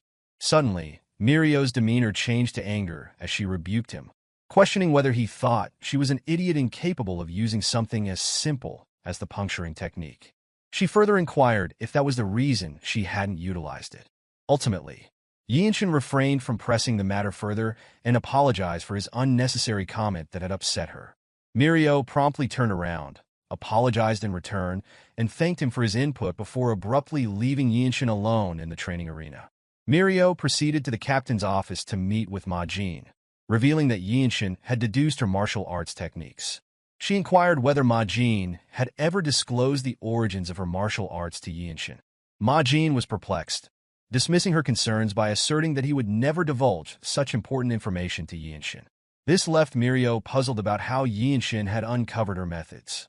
After some discussion, they concluded that Yeonshin had figured out that she had modified the lost martial arts known as the Heavenly Demon Sacred Arts. Ma Jin acknowledged Yeonshin's uniqueness, stating that individuals like him were rare in the Murim world. Pinnacle martial masters were esteemed as some of the strongest alongside the noble and iron races. Myohwa questioned whether Yeonshin was truly that exceptional, to which Ma Jin affirmed his belief that Yeonshin was undoubtedly the future of the Desolate Fortress. Ma Jin noted that while he was unaware of others' perceptions of Yeonshin, Yeonshin's advice should not be underestimated or dismissed as trivial. Myohwa asked if the squad captain had indeed instructed her to discuss the Heavenly Demon Sacred Arts with Yeonshin. Ma Jin confirmed, explaining that mastering it alone had its limits and that he lacked the time to assist her personally. The appropriate course of action was to seek Yeonshin's help, as he possessed qualities akin to a martial arts founder, capable of adapting any martial art to one's body. Ma Jin advised her to wait if she felt uneasy about this before introducing a minor mission that had just arisen. He wanted her to form a team with Yeonshin to observe how he navigated life and death situations and to determine if he was as special as believed. Ma Jin was convinced that within 5 years, Yeonshin would become the next Radiant Demon squad captain. The following day, Yeonshin, Baek Myohwa, Wonchong, and Chung Myung mounted their horses and rode toward the mission location. Ma Jin's words lingered in Myohwa's mind as she sought to ascertain whether Yeonshin was truly worthy of becoming her superior. They traveled without stopping, and by the 10th night, they arrived at the stage station in Zemping County.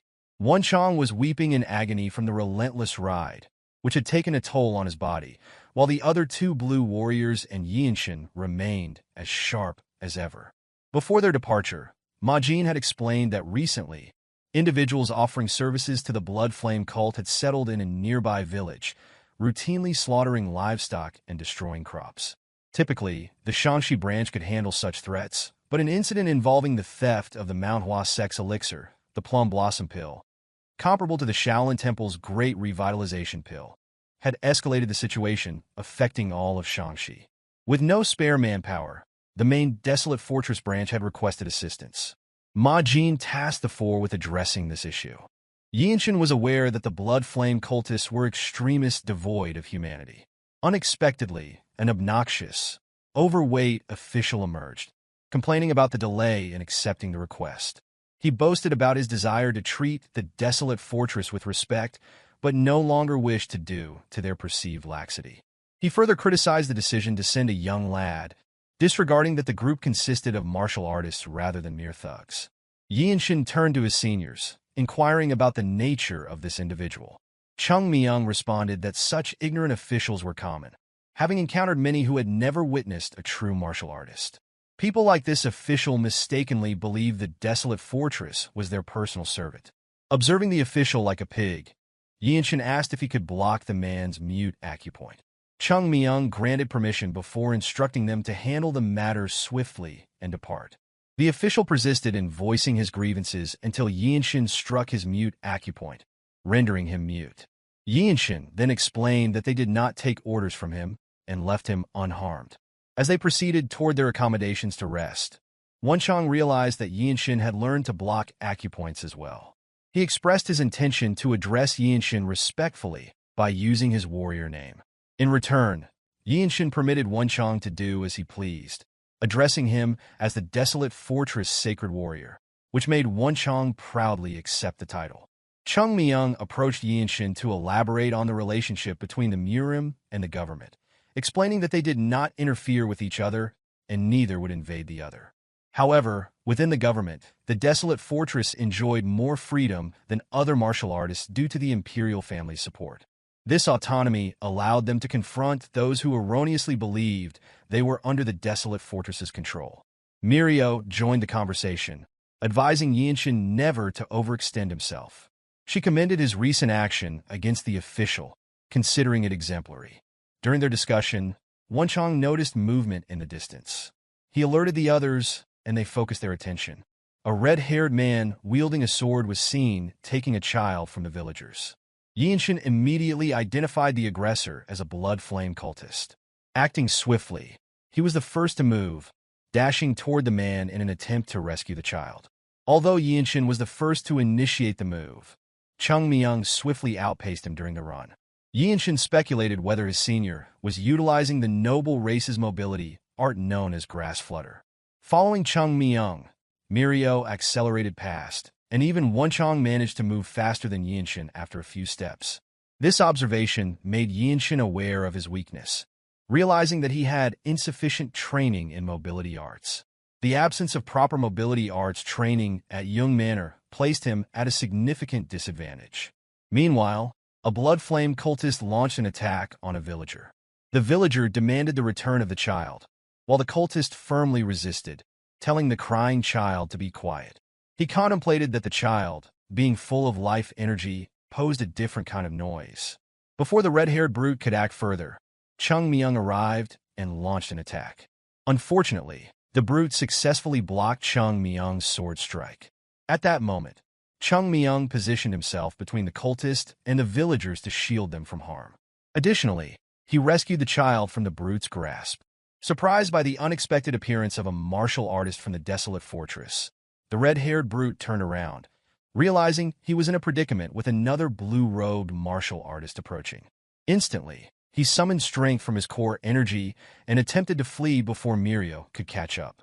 Both Chung Myung and Mirio were taken aback by the brute's decision to flee rather than engage them. Ultimately, observing his remarkable speed, Mirio concluded that his mobility art likely traded his own life force for enhanced swiftness.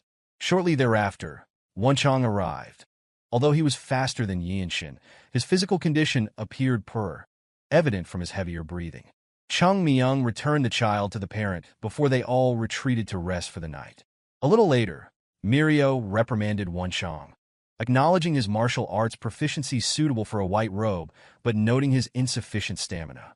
She advised him to focus on improving his stamina moving forward. Yeonshin anticipated receiving similar criticism, but Mirio commended him instead. His fundamental training was exceptionally thorough, making him a rarity even among the 9 great sects and 8 great clans. She had noticed his prowess when he ran without employing any techniques. Given his physical abilities alone, it was unlikely that anyone in the Radiant Demon Squad could rival him. Mirio then remarked to Chung Myung that a frail and thin member of the noble race like him could never match Yeonshin in physical capabilities. Chung Myung laughed, encouraging Yeonshin not to be disheartened by his lack of knowledge in mobility arts. Despite his reassurances, Chung Myung recognized Yeonshin's underlying disappointment. Approaching a nearby tree, Chung Myung offered to teach Yeonshin the mobility arts he employed. This gesture surprised Yeonshin, as he believed Chung Myung's mobility art was an exclusive skill. Chung Myung clarified that it was not a technique from his household's martial arts, but rather the movement style of the noble races. Typically, individuals couldn't master it even with understanding, but Chung Myung believed Yeonshin might have the potential. He cautioned Yeonshin not to rejoice prematurely, noting that no one in the Radiant Demon Squad had been able to learn it. Mirio added that although Chung Myung had taught interested members of the Radiant Demon Squad, none had succeeded. Soon after, Chung Myung demonstrated the movement, explaining that while it was termed a mobility art, it relied on nothing physical. Yeonshin observed energy at the tip of Chung Myung's feet, noticing the absence of abrupt movements in his core energy. Immediately after, Chung Myung employed his mobility technique to ascend the tree, describing it as the noble race's method of walking and running. Yeonshin realized that Chung Myung's footsteps were so light that, had he not been visible before his eyes, he might have been undetected. He also understood the sacred methods of the noble races, which did not utilize core energy, but a similar force supporting the body. Descending, Chung Myung moved gracefully, akin to a falling leaf.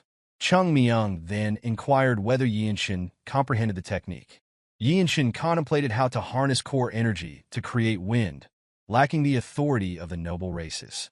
Chung Myung was puzzled, wondering if Yeonshin could discern the energy of nature merely by observation. Yeonshin affirmed his understanding and questioned whether that was the reason for the demonstration. Expressing gratitude, Yeonshin began brainstorming ideas. He continued to ponder the execution of the technique extensively. Realizing it would take time, Wonchong entered the inn to secure a place for rest. Meanwhile, Yeonshin immediately began cultivating, striving to find a way to utilize his energy to develop a mobility art. Before long, he formulated a concrete idea on how to use his energy similarly to the nature-infused energy his senior possessed. Outside, Chung Myung slept peacefully in a hammock tied to a tree until awakened by the sound of the door creaking open. Yeonshin ventured out in the middle of the night, ignoring Chung Myung's solitary rest. He moved to an open area and concentrated his inner energy at the tips of his feet. Chung Myung was astonished to witness Yeonshin replicating his technique within the same night. A month swiftly passed, and as Wonchong trained, he sighed. It was hard to believe that Yeonshin had mastered the noble race's mobility art. Chung Myung remarked that no one could deny Yeonshin's qualities as a martial arts founder. Eventually, even their captain chose to concentrate on his own mobility arts. This reminded Myohwa of Ma Jin's advice, prompting her to assess whether Yeonshin was worthy of becoming her superior. On this note, Wonchong inquired whether it was acceptable to send Yeonshin alone on the mission. Myohwa responded that the enemy should be the ones to fear, advising them to remain inside for another month. Additionally, she stated that since it was merely a reconnaissance mission, Yeonshin alone would suffice. Although Yeonshin's heart brimmed with joy, he felt lighter with each step. The balance between speed and effort had significantly improved compared to before. Soon, he arrived in front of a wooden house. After several hours of running, he had finally located their hideout. His next move was to return and inform the others. Suddenly, Yeonshin witnessed a horrifying sight.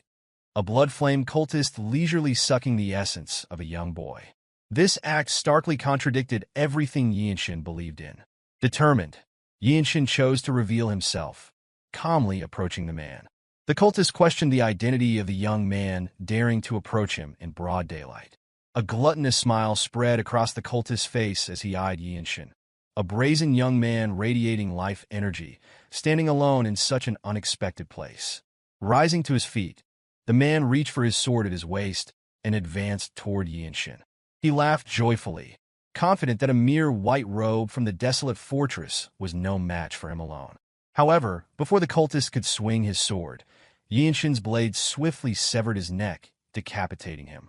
As always, Yeonshin required only a fraction of a second to execute a decisive strike, ending a life instantly. He then looked at the child, feeling a sense of fate's cruelty, reminiscent of his own family's massacre and similar tragic fate. Yeonshin gathered his core energy into his sword and prepared to strike the wooden house before him.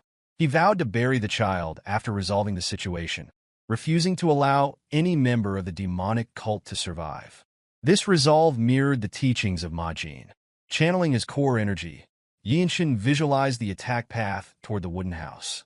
He then unleashed a magnificent sword aura attack, slashing the house in half. One blood flame cultist was swept away by the horizontal sword strike, while the remaining members froze in place, bewildered by the sudden assault. Without waiting for the cultists to regroup, Yeonshin advanced toward the wooden house. He didn't give them a chance to fight back, stabbing his sword directly into a man's heart. Yeonshin remarked that blood flame cult members believed the weak were prey for the strong, and now they were being eliminated by someone stronger.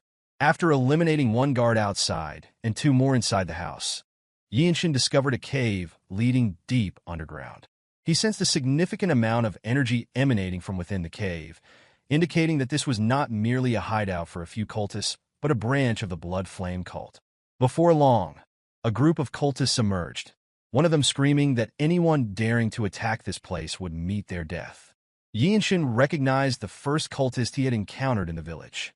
Instead of fleeing upon realizing this was a branch of such a vile cult, Yeonshin chose to stand his ground and fight. Utilizing his newly acquired movement technique, he advanced to the center of the group and performed a delightful, yet deadly, sword dance. The cultists never anticipated a white-robed martial artist from the desolate fortress to attack them in such a manner. In a single breath, they were dispatched to their maker. Meanwhile, Yeonshin pondered the unnaturally vile aura emitted by such a small group of people. His thoughts were confirmed when a voice echoed from deep within the cave, expressing disbelief at the destruction caused by a white robe of the desolate fortress. Observing the shadowy figure in the cave, Yeonshin realized that this dark energy did not belong to the fallen cultists. A tall man emerged before him, and Yeonshin assessed that this individual was on a completely different level compared to those he had fought thus far. Yeonshin recalled that when a part of one's body reverts to its original state, it signifies that the person has reached the level of refining their core energy. Gritting his teeth, Yeonshin recognized the man before him as the strongest individual in charge of this place, the branch leader. From his knowledge, they were known as Blood Master Swordsmen within the Blood Flame cult. Gazing at the tiny, young boy in front of him, the Blood Flame cult branch leader declared his intention to use Yeonshin's pain to strengthen his blood. Blood Master Swordsmen are the title bestowed upon the branch leaders of the Blood Flame cult. To ordinary individuals or their subordinates, these leaders resemble death gods, and few martial masters possess the skill to defeat them. Yeonshin stands fearlessly before such a being, gathering his core energy into his sword to perform the body-sword unification. His intention is to go all out before his enemy can approach. In the past, Yeonshin had only been able to secure victory by launching a barrage of attacks before his opponent could react. Attempting the same strategy, he prepares to swing his sword for the first strike.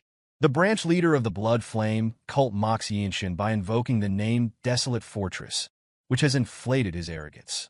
Unfazed, Yeonshin swings his sword using the Jung dynamic technique he developed. Unfortunately, the cult branch leader dodges the attack just in time. Drawing upon a movement technique learned from his senior, Yeonshin immediately advances to launch another assault. He continues to barrage the Blood Flame cult's branch leader with swift sword strikes, while the leader adeptly evades each one. Observing the intensity of Yeonshin's attacks, the Blood Master smiles and acknowledges that he is not bad. This acknowledgement somehow affects Yeonshin, reminding him of his own past helplessness after nearly losing his entire family. He grits his teeth, persists in his attacks, and steels his mind, affirming that he is no longer his former self. Spotting an opportunity, Yeonshin grabs the branch leader's hand. He uses his reinforced hand to crush the Blood Master's hand used to wield his sword. Only then does the Blood Master realize the difficulty of dealing with this young opponent. Summoning his vile core energy into his left hand, he attempts to grab Yeonshin, whom he had previously dismissed as a mere pest. However, Yeonshin proves faster, already swinging his sword to cleanly sever the Blood Master's hand. The leader screams in pain, rendered a helpless and impotent martial master. Despite this, Yeonshin does not relent, delivering the final blow with all his might. His sword strikes the center of the Blood Master's chest. The leader is incredulous, unable to believe he was defeated by a mere white-robed warrior from the Desolate Fortress. Yeonshin addresses the fallen figure, implying that the leader has only inflicted pain on others without experiencing it himself. Yeonshin allows his body to slump as he swings his sword to wipe it clean of blood. He then steadies his breathing after the fierce battle, amidst bodies lying around. Shortly after, Yeonshin notices a hole in the ground. He approaches it and witnesses the cruelty of this Blood Flame cult branch. With solemn eyes, he hopes that all the victims find peace in paradise after meeting such a fate. As night falls, Yeonshin returns with the boy, who turned out still breathing, albeit weakly. This sight surprises Wonchong, Mirio, and Chung Myung, who see Yeonshin bloodied and holding the boy in his arms. Yeonshin hands the boy to Wonchong for care, who is astonished by the boy's condition. Mirio inquires whether Yeonshin had fought someone, asking what happened and if Yeonshin is all right despite the blood on him. Yeonshin simply states that the blood is not his own. He claims to be fine and reveals that he discovered a place that appeared to be a branch of the Blood Flame cult. Mirio breathed a sigh of relief upon learning that her junior was safe, only to be taken aback by the revelation that he had discovered something so perilous. She screamed in shock, questioning whether it was truly the Blood Flame cult branch. Yeonshin explained that there were 8 red-haired Blood Flame cultists, including one who was causing trouble in Jinping County, and a particularly strong demonic cultist with red and black hair. Mirio stated that anyone with red and black hair must be a Blood Master swordsman. Consequently, Yeonshin must have found their branch. She couldn't believe that a Blood Flame cult branch had taken root and was exploiting the local population. Without uttering a word, Chung Myung took his sword and placed it at his waist.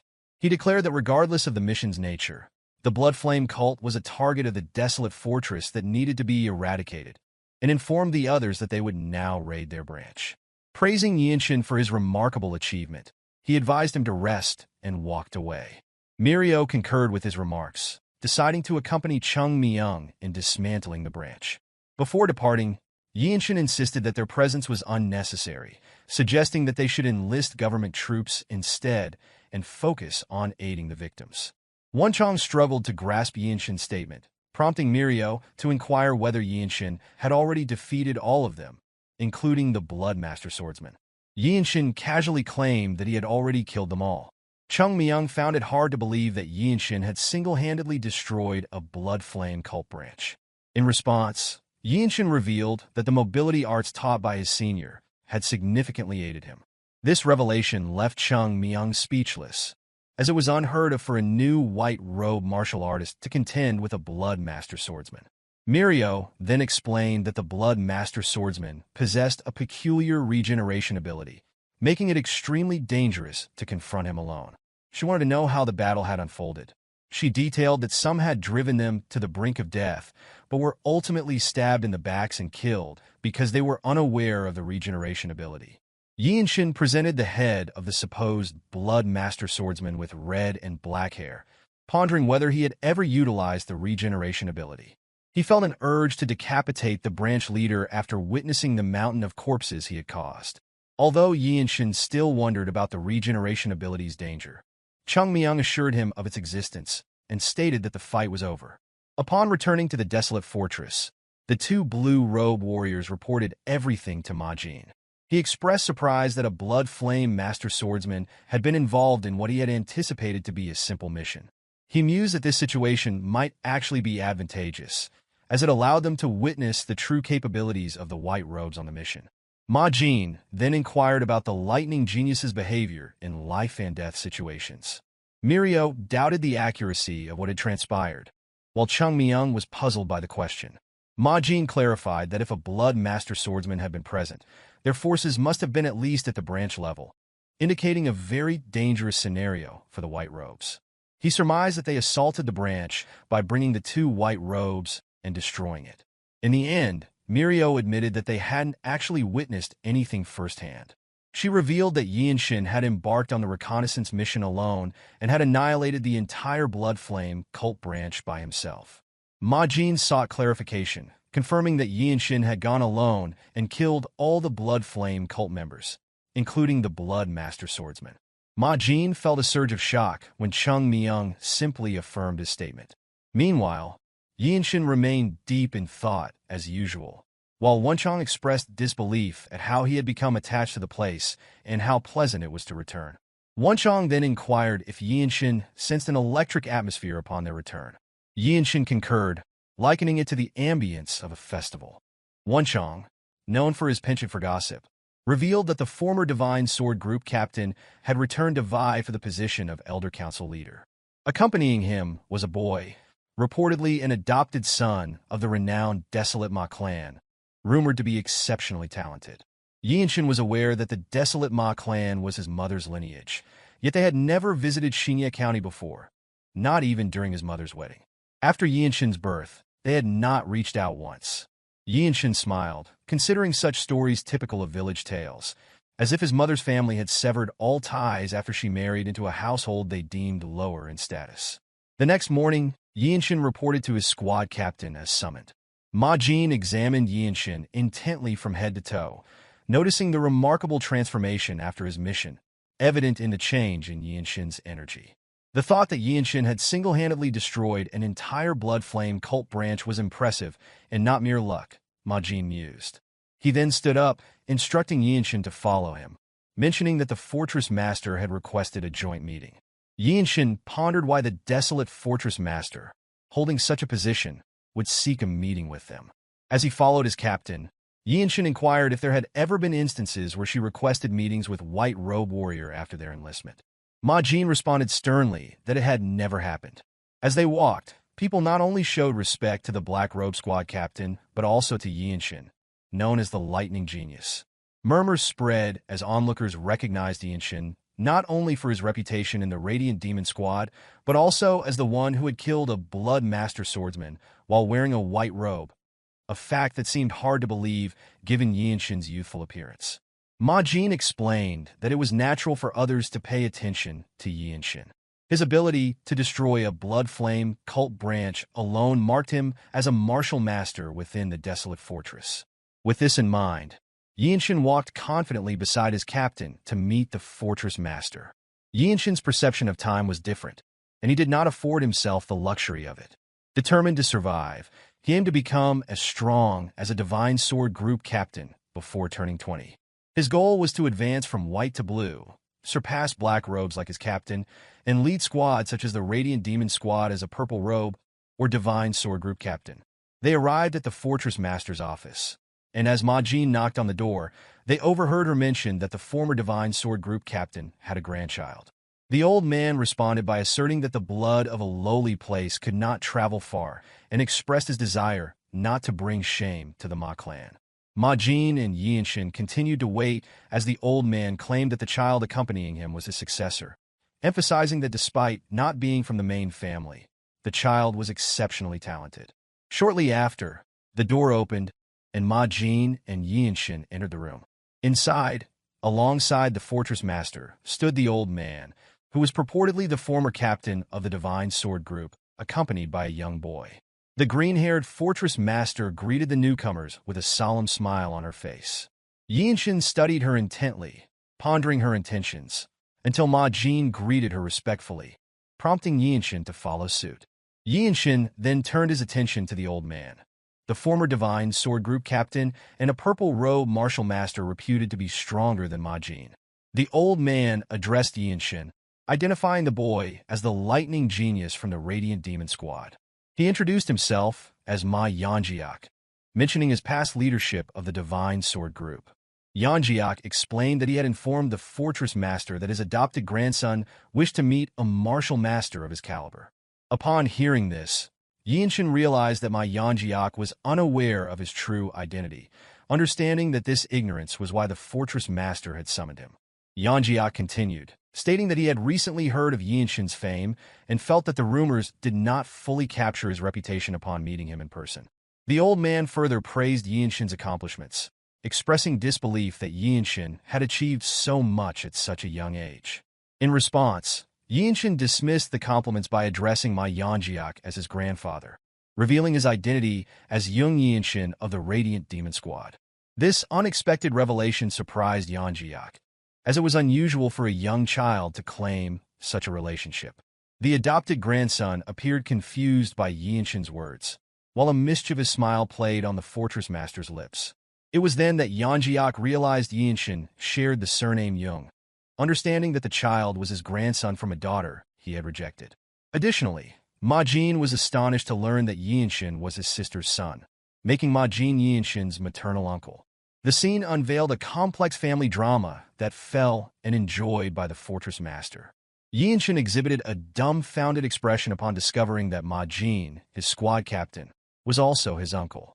Realizing the gravity of this revelation, Yeonshin offered an apology, explaining his uncertainty regarding the clan relations on his mother's side. He further mentioned that even members of his father's now-destroyed clan had largely given up on him. This confession led to another surprise in the room, the revelation that the Yeong Manor had been destroyed. Observing the others' reactions, Yeonshin understood that they were unaware of the Yeong Manor's fall. Yeonjiak felt a surge of pity for Yeonshin and requested permission from the fortress master to speak with him privately. The fortress master remained silent, prompting Yeonshin to step forward and declare that his mother was not a member of his grandfather's clan, leading him to feel that he did not belong there. He added that, as a warrior of the Desolate Fortress, he respected the old man's accomplishments but was uncomfortable engaging in further personal conversations. For the first time in this drama, the fortress master spoke, expressing her appreciation for Yeonshin's spirit. At that moment, the adopted grandson erupted in anger, unable to accept Yeonshin as his grandfather's direct descendant. He continued to rant, questioning how Yeonshin could show such disrespect to the former Divine Sword Group captain. completely forgetting that he was in the presence of the Desolate Fortress Master. Yeonshin responded by stating that he had no need for the adopted grandson's acknowledgement, asserting his identity as the Radiant Demon Squad's lightning genius rather than a member of the Ma clan. Smirking at these words, Yeonshin caused the adopted grandson to flush with anger.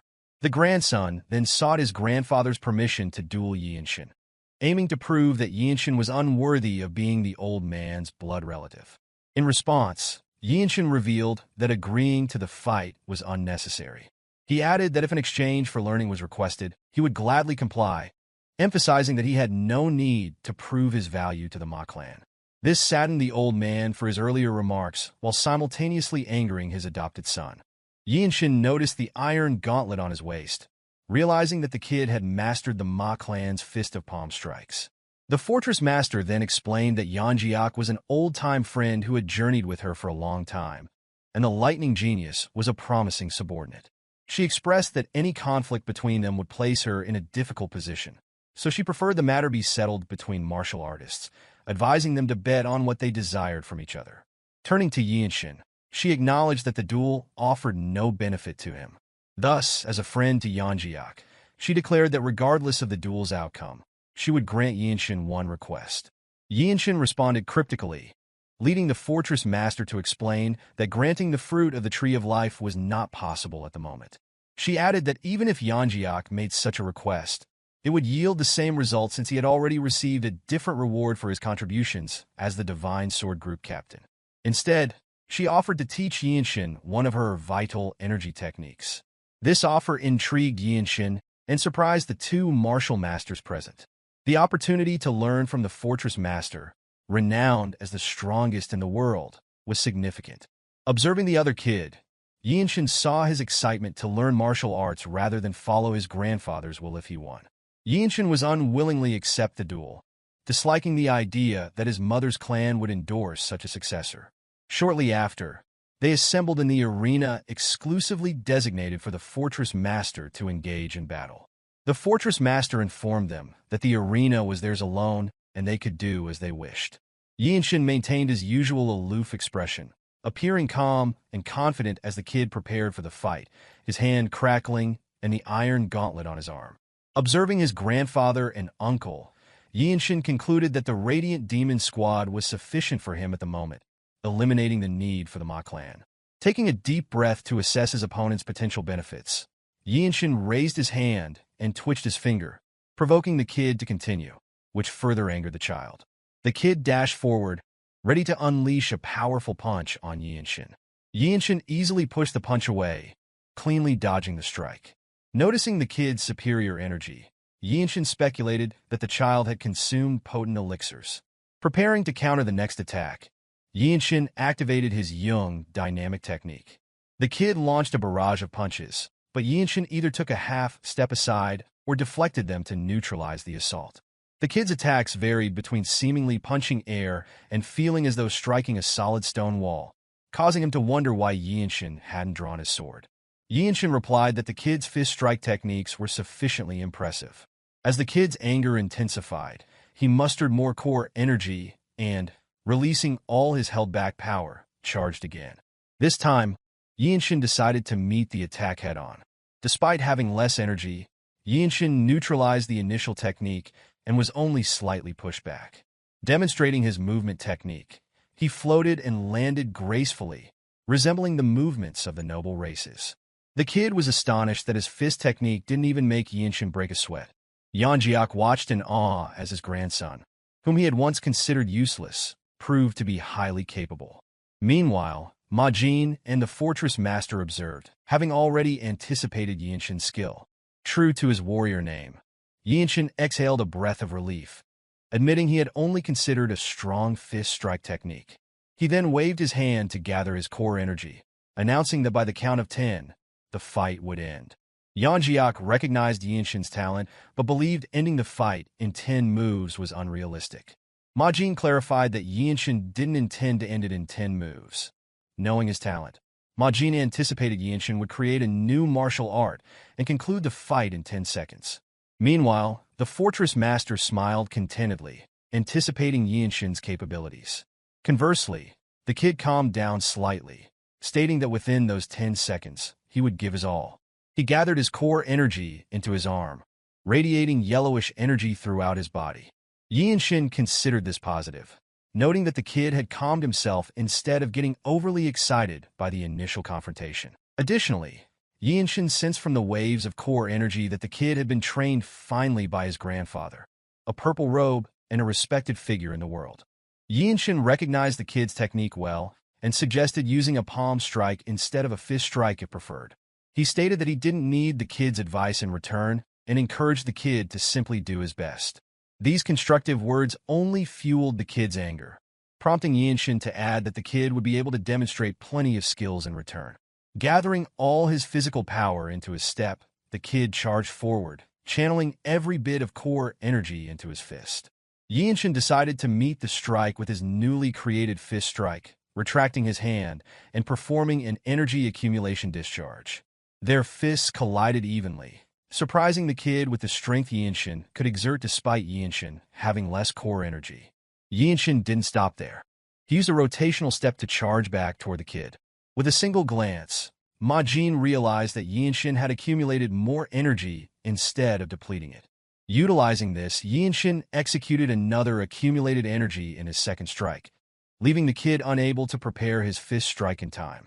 This strike broke the kid's defense, and a small smile appeared on Yeonshin's face, pleased with his new fist technique. Majin was further surprised, noticing that Yeonshin had drawn inspiration for this second strike from the fusion fist strike. The kid understood that Yeonshin was growing stronger with each attack and glanced fearfully at his grandfather, worried about disappointing him. In the end, the kid gritted his teeth and gathered his energy into his arm once more. Observing this, Yeonshin praised the kid's abilities and asked him to show more, which only irritated the kid further. The kid decided to attack with a palm strike. Meeting the attack, Yeonshin employed his accumulated energy for a third strike, completely destroying the kid's palm technique and pushing him away. Not stopping there, Yeonshin used the palm strike he had observed moments before in a fourth move. A mischievous smirk appeared on his face as he turned the kid's own technique against him. The kid couldn't believe he was about to lose to someone like Yeonshin as Yeonshin performed his fourth strike. Yeonjiak was astonished at how the fight concluded within 10 seconds. The kid coughed and couldn't move after taking the strike to his chest. Yeonshin looked at him with indifferent eyes, now recognizing the truth firsthand. The lightning genius possessed real skills and talents to back his claims. Comparable to someone with a 300 IQ, Yeonshin had created, deciphered, and performed a martial art within a few moves they fought. Majin was amazed to witness a fist art that grew stronger the longer the fight lasted, while Yeonjiak struggled to believe that his supposedly useless grandson had truly developed a new martial art so quickly.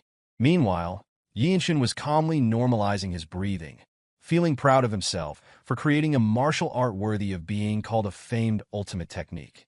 Shortly after, the Fortress Master praised Yeonshin for the good fight and expressed her pleasure in seeing someone create a martial art. Yeonshin humbly admitted that he was embarrassed and hoped he hadn't wasted her time. She then inquired about the name of his new technique.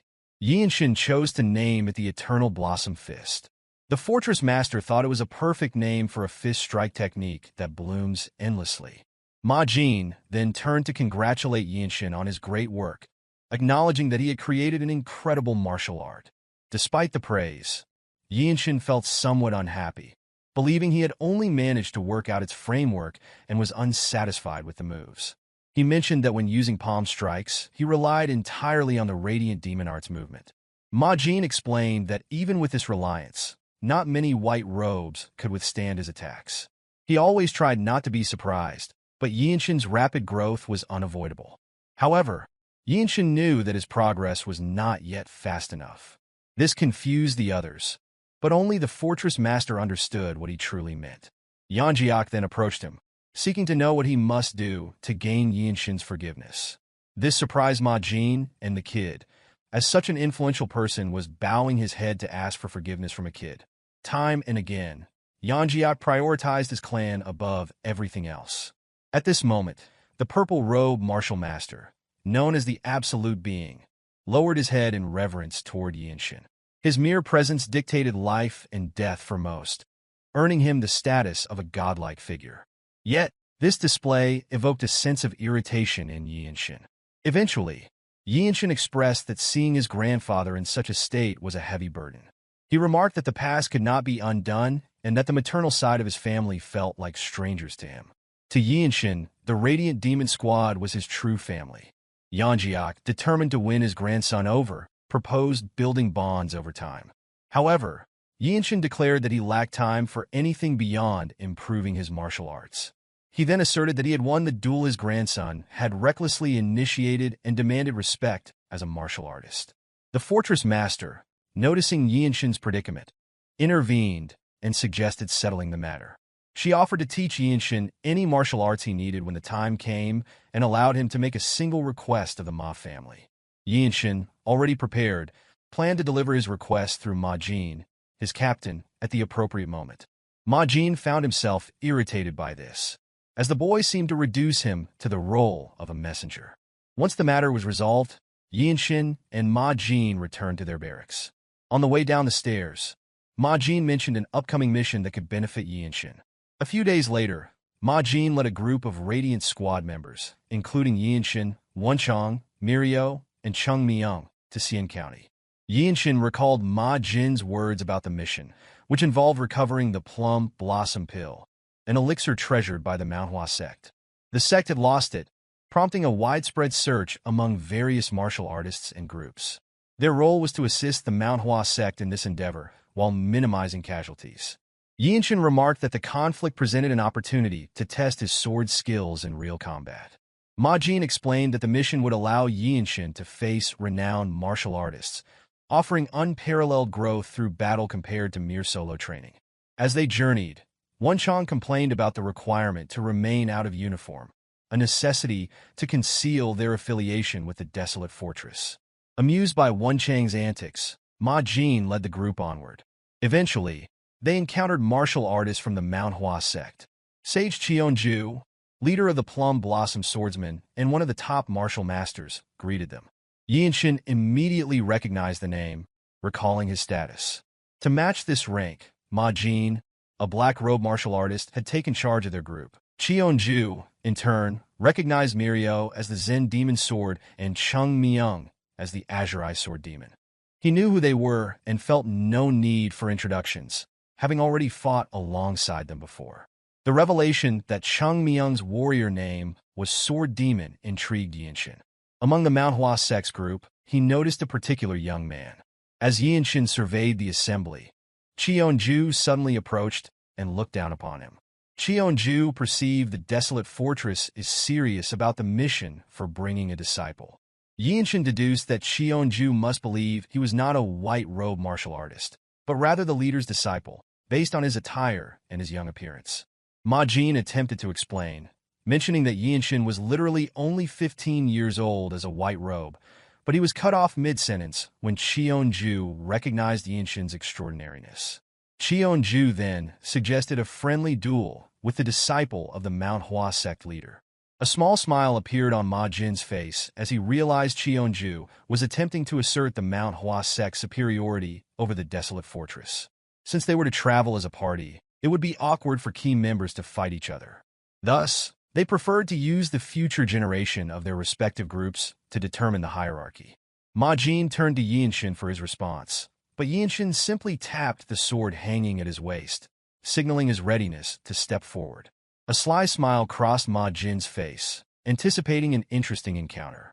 The young man who was supposed to be Yeonshin's opponent grumbled about his master forcing him into the situation, believing that 5 moves would suffice.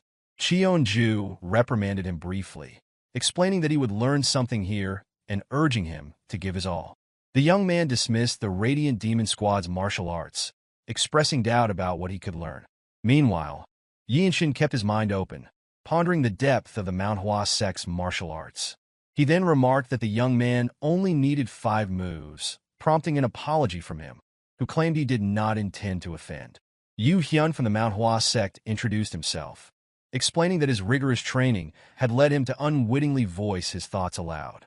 Wonchong was aware of the rumor that Yu Hyun was the Manhwa Sect leader's best disciple. Even Mirio added that he was considered the future of the Manhwa Sect, with rumors suggesting he had already begun learning the Violet Dawn's sacred art.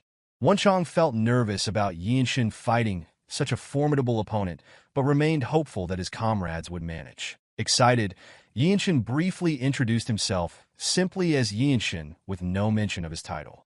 As is customary when martial artists confront each other, they communicated through their martial arts. Yu Hyun employed the hidden fragrance drift of the Manhwa Sect, advancing toward Yeonshin with footwork resembling that of the noble races. He opened his palm, forming a pattern akin to a blooming flower. Yeonshin's interest was piqued as he wondered whether he could achieve the same variation by countering each of Yu Hyun's strikes. He then executed the first form of the Eternal Blossom Fist, Spiral, a martial art he had created. Yu Hyun's expression hardened with bewilderment as Yeonshin blocked every attack, yet some power remained to strike him. Yeonshin pressed forward, while Yu Hyun remained surprised by the strength behind his fists.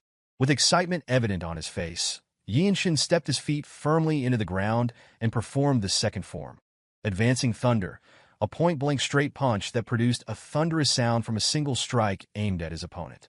In the nick of time, Yu Hyun utilized the Falling Blossom technique to defend against such a powerful attack. Observing this, Yeonshin was inspired to create his third form. He proposed extending the fight slightly longer, smiling with the intention of lasting about 10 seconds. Yeonshin continued to advance, his clenched fist imbued with internal energy. Cheonju appeared disappointed as he watched the Manhwa disciple being overpowered, while Ma Jin was pleased with the fight's progression. An ethereal wave of energy erupted from Yeonshin's left hand, blooming and bursting like a fireworks display of flowers, generating a powerful shock that struck Yu Hyun down. The force matched that of the second form, knocking Yu Hyun to the ground. The martial masters from the Manhwa sect were left confused. Should they be angered that their future was lost or pleased by the insight they had witnessed? Yeonshin felt satisfied with his performance of the move and decided to incorporate it as the third form of the Eternal Blossom Fist and named it the Blossoming Petal Fist. Silence enveloped the area as everyone pondered what had transpired. The future of such an ancient sect had been defeated by an unknown individual in just 3 moves. Realizing the potential embarrassment, Cheonju commanded his men to take Yu Hyun back. He then addressed Ma Jin, commenting that the Desolate Fortress had been raising a dragon and speculating on how much more they would cleanse Murim in the future. Ma Jin responded that this was quite an exaggeration, explaining that the Desolate Fortress would not act unless ordinary people were harmed. Cheonju remarked that the convenient justification remained unchanged before turning his attention to Yeonshin. He praised Yeonshin, noting that he had witnessed some excellent martial arts today, resembling the Falling Blossom technique, though it was unlikely that the Manhwa sect's martial arts were connected to Yeonshin's. Cheonju admitted that he was unaware such martial arts existed, and even suggested that if Yeonshin ever left the Desolate Fortress, the Manhwa sect would welcome him. This surprised Ma Jin, who immediately told Cheonju to stop as he had crossed the line. Cheonju raised his hand to halt Ma Jin, admitting that his greed had overcome him, causing him to make a fool of himself. This was all because such remarkable talent was right before him. Despite this, Ma Jin was clearly irritated by Cheonju's words. Meanwhile, Myohwa sent a sound transmission to Yeonshin, expressing that he was incredible and acknowledging that he was struggling. Yeonshin nodded slightly, as the third move he had performed had exhausted almost all of his internal energy. The Eternal Blossom Fist technique he had created delivered powerful attacks in every stance, but it also consumed a significant amount of internal energy. For the time being, he would have to use a sword in actual combat. After they hurriedly found a room at an inn, Chung Myung lazily instructed Yeonshin to open his middle dantian quickly, explaining that if his internal energy was insufficient, he would need to supplement his stamina. Yeonshin immediately sat and asked what that meant. Myohwa joined in, explaining that the middle dantian had effects that even the upper dantian couldn't achieve, making his internal energy more solid. This was a new concept to Yeonshin, who had never learned such techniques in a sect. Myohwa further explained that training the middle dantian improved efficiency, allowing martial artists to fight for extended periods without tiring. Masters who fought for days and nights without fatigue had trained their middle dantian, making the flow of internal energy more stable and enabling them to execute large techniques multiple times. Yeonshin glanced at his lazy senior, Chung Myung, who had fought with Namgung best swordsman, before turning to Mirio and asking how he could open his middle dantian.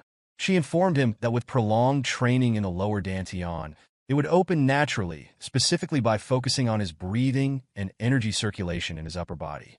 Appearing determined, Yeonshin asked if there was a faster way, addressing Mirio as sister. Mirio's cold eyes softened slightly, and her cheeks blushed. For a moment, her lips stuttered after being called sister, but she quickly regained her composure, like the experienced master she was, while Yeonshin wondered if he had said something wrong. The inn was alive with noise, the mingling smells of roasted meats and spiced broths thick in the air. Every corner seemed occupied, making it difficult to spot an empty seat amidst the bustling crowd. Wonchong squinted, his sharp eyes scanning the room, though it wasn't the crowd that held his attention for long. Mirio, seated across from him, suddenly stood, her movements sharp and deliberate. There was an edge to her presence now, as though a blade had been unsheathed within her. At the same time, Ma Jin leaned forward, his tone steady as he laid out the situation. He identified the stealthy demons, infamous thieves operating north of the Yangtze River, as the culprits behind their current predicament. By the time Mirio returned to her seat, her expression was unreadable, though her energy seemed no less intense. Ma Jin continued, addressing her directly as he closed his eyes, confirming that the stealthy demons were indeed the ones who had stolen her martial arts manual. To him, the connection was as clear as day. Wonchong turned toward her, his voice tinged with curiosity. He questioned whether they had stolen from a blue-robed warrior of the Desolate fortress, though his words seemed to prod more than accuse. Mirio grit her teeth, her frustration evident in the tautness of her jaw. She hinted at a story behind the theft, one she wasn't keen on sharing just yet. Ma Jin broke the silence with a decisive shift in the plan. He announced their intention to smash the signboards of Shangshi's unorthodox factions, targeting those aligned with the stealthy demons. Wonchong, ever analytical, asked what the Manhwa Sect planned to do during their assault. Ma Jin's response seemed to amuse him as he pieced together the strategy, realizing they would act as a distraction, drawing attention while the Manhwa Sect infiltrated the targeted sects. Yeonshin, the youngest among them, raised a practical concern. He questioned their justification for such a direct attack. Chung Myung, with a wry smile, turned to address him. His words carried a mix of explanation and dismissal as he clarified the Empire's stance. To the Empire, the distinction between orthodox and unorthodox martial artists was simple. It came down to whether money was donated willingly or extorted at swordpoint. Ma Jin added that unorthodox factions were parasites feeding off the nation. He explained the inevitability of their return even if wiped out, reinforcing that no justification was necessary to strike them. Yeonshin pressed on, asking how many factions they were targeting. Ma Jin replied with precision, designating 5 factions and volunteering to take on 2 himself. With quiet resolve, Yeonshin offered to handle a target alone. His voice carried the weight of confidence, though his words drew a measured warning from Ma Jin. He reminded the young warrior that seeking sole credit came with significant risks. Yeonshin remained steadfast, undeterred by the caution. His response was simple. This was something he needed to experience. Ma Jin hesitated. As Yeonshin's uncle, his instincts told him to intervene, but as the captain, he understood the importance of growth through trial. Closing his eyes briefly, he weighed the decision before finally agreeing. Putting his hand on the table, he outlined the allocation of their targets. Yeonshin was assigned the Mantis Sect in Lianhu County, Xi'an, a group known for their brutality, including the abduction of women. His gaze fixed on Yeonshin as he declared the mission. The young warrior was to wipe out the entire sect alone. The gravity of the task hung heavily in the air, though Yeonshin showed no sign of faltering under the weight of expectation. There was a certain image conjured when thinking of commoners who knew nothing of martial arts and lived simple, unremarkable lives. Mr. Jang, the escort accompanying Yeonshin, fit that image perfectly. His voice carried concern as he questioned the young martial artist. He urged Yeonshin to reconsider his decision, warning him about the Mantis Sect's notoriety and their strength. Despite the concern, Yeonshin walked ahead without a word, his resolve unshaken. Mr. Jang, undeterred, pressed on. He described the Mantis Sect's martial prowess, emphasizing that even a low-ranking member had once single-handedly wiped out the residents of Liangu Alley. Yeonshin paused briefly, his expression calm yet focused. There was no hesitation in his movements, only a desire for knowledge to better prepare for the mission. He inquired further about the sect, his voice steady, seeking any information that might aid him. Mr. Jeong explained that the Mantis sect had seized control of Liangu Street 3 years ago. Their crimes included abducting over a dozen people, using them as servants. He added that their atrocities were unchecked, with the local magistrate firmly in their pocket. As they walked, Yeonshin asked about their martial arts, curious to learn more. Mr. Jeong mentioned that the sect was known for using a variety of weapons, though few details about their skills were clear. Piecing together what he had learned, Yeonshin's thoughts sharpened. The Mantis sect had yet to fully develop a coherent martial system, but their members had acquired some level of skill.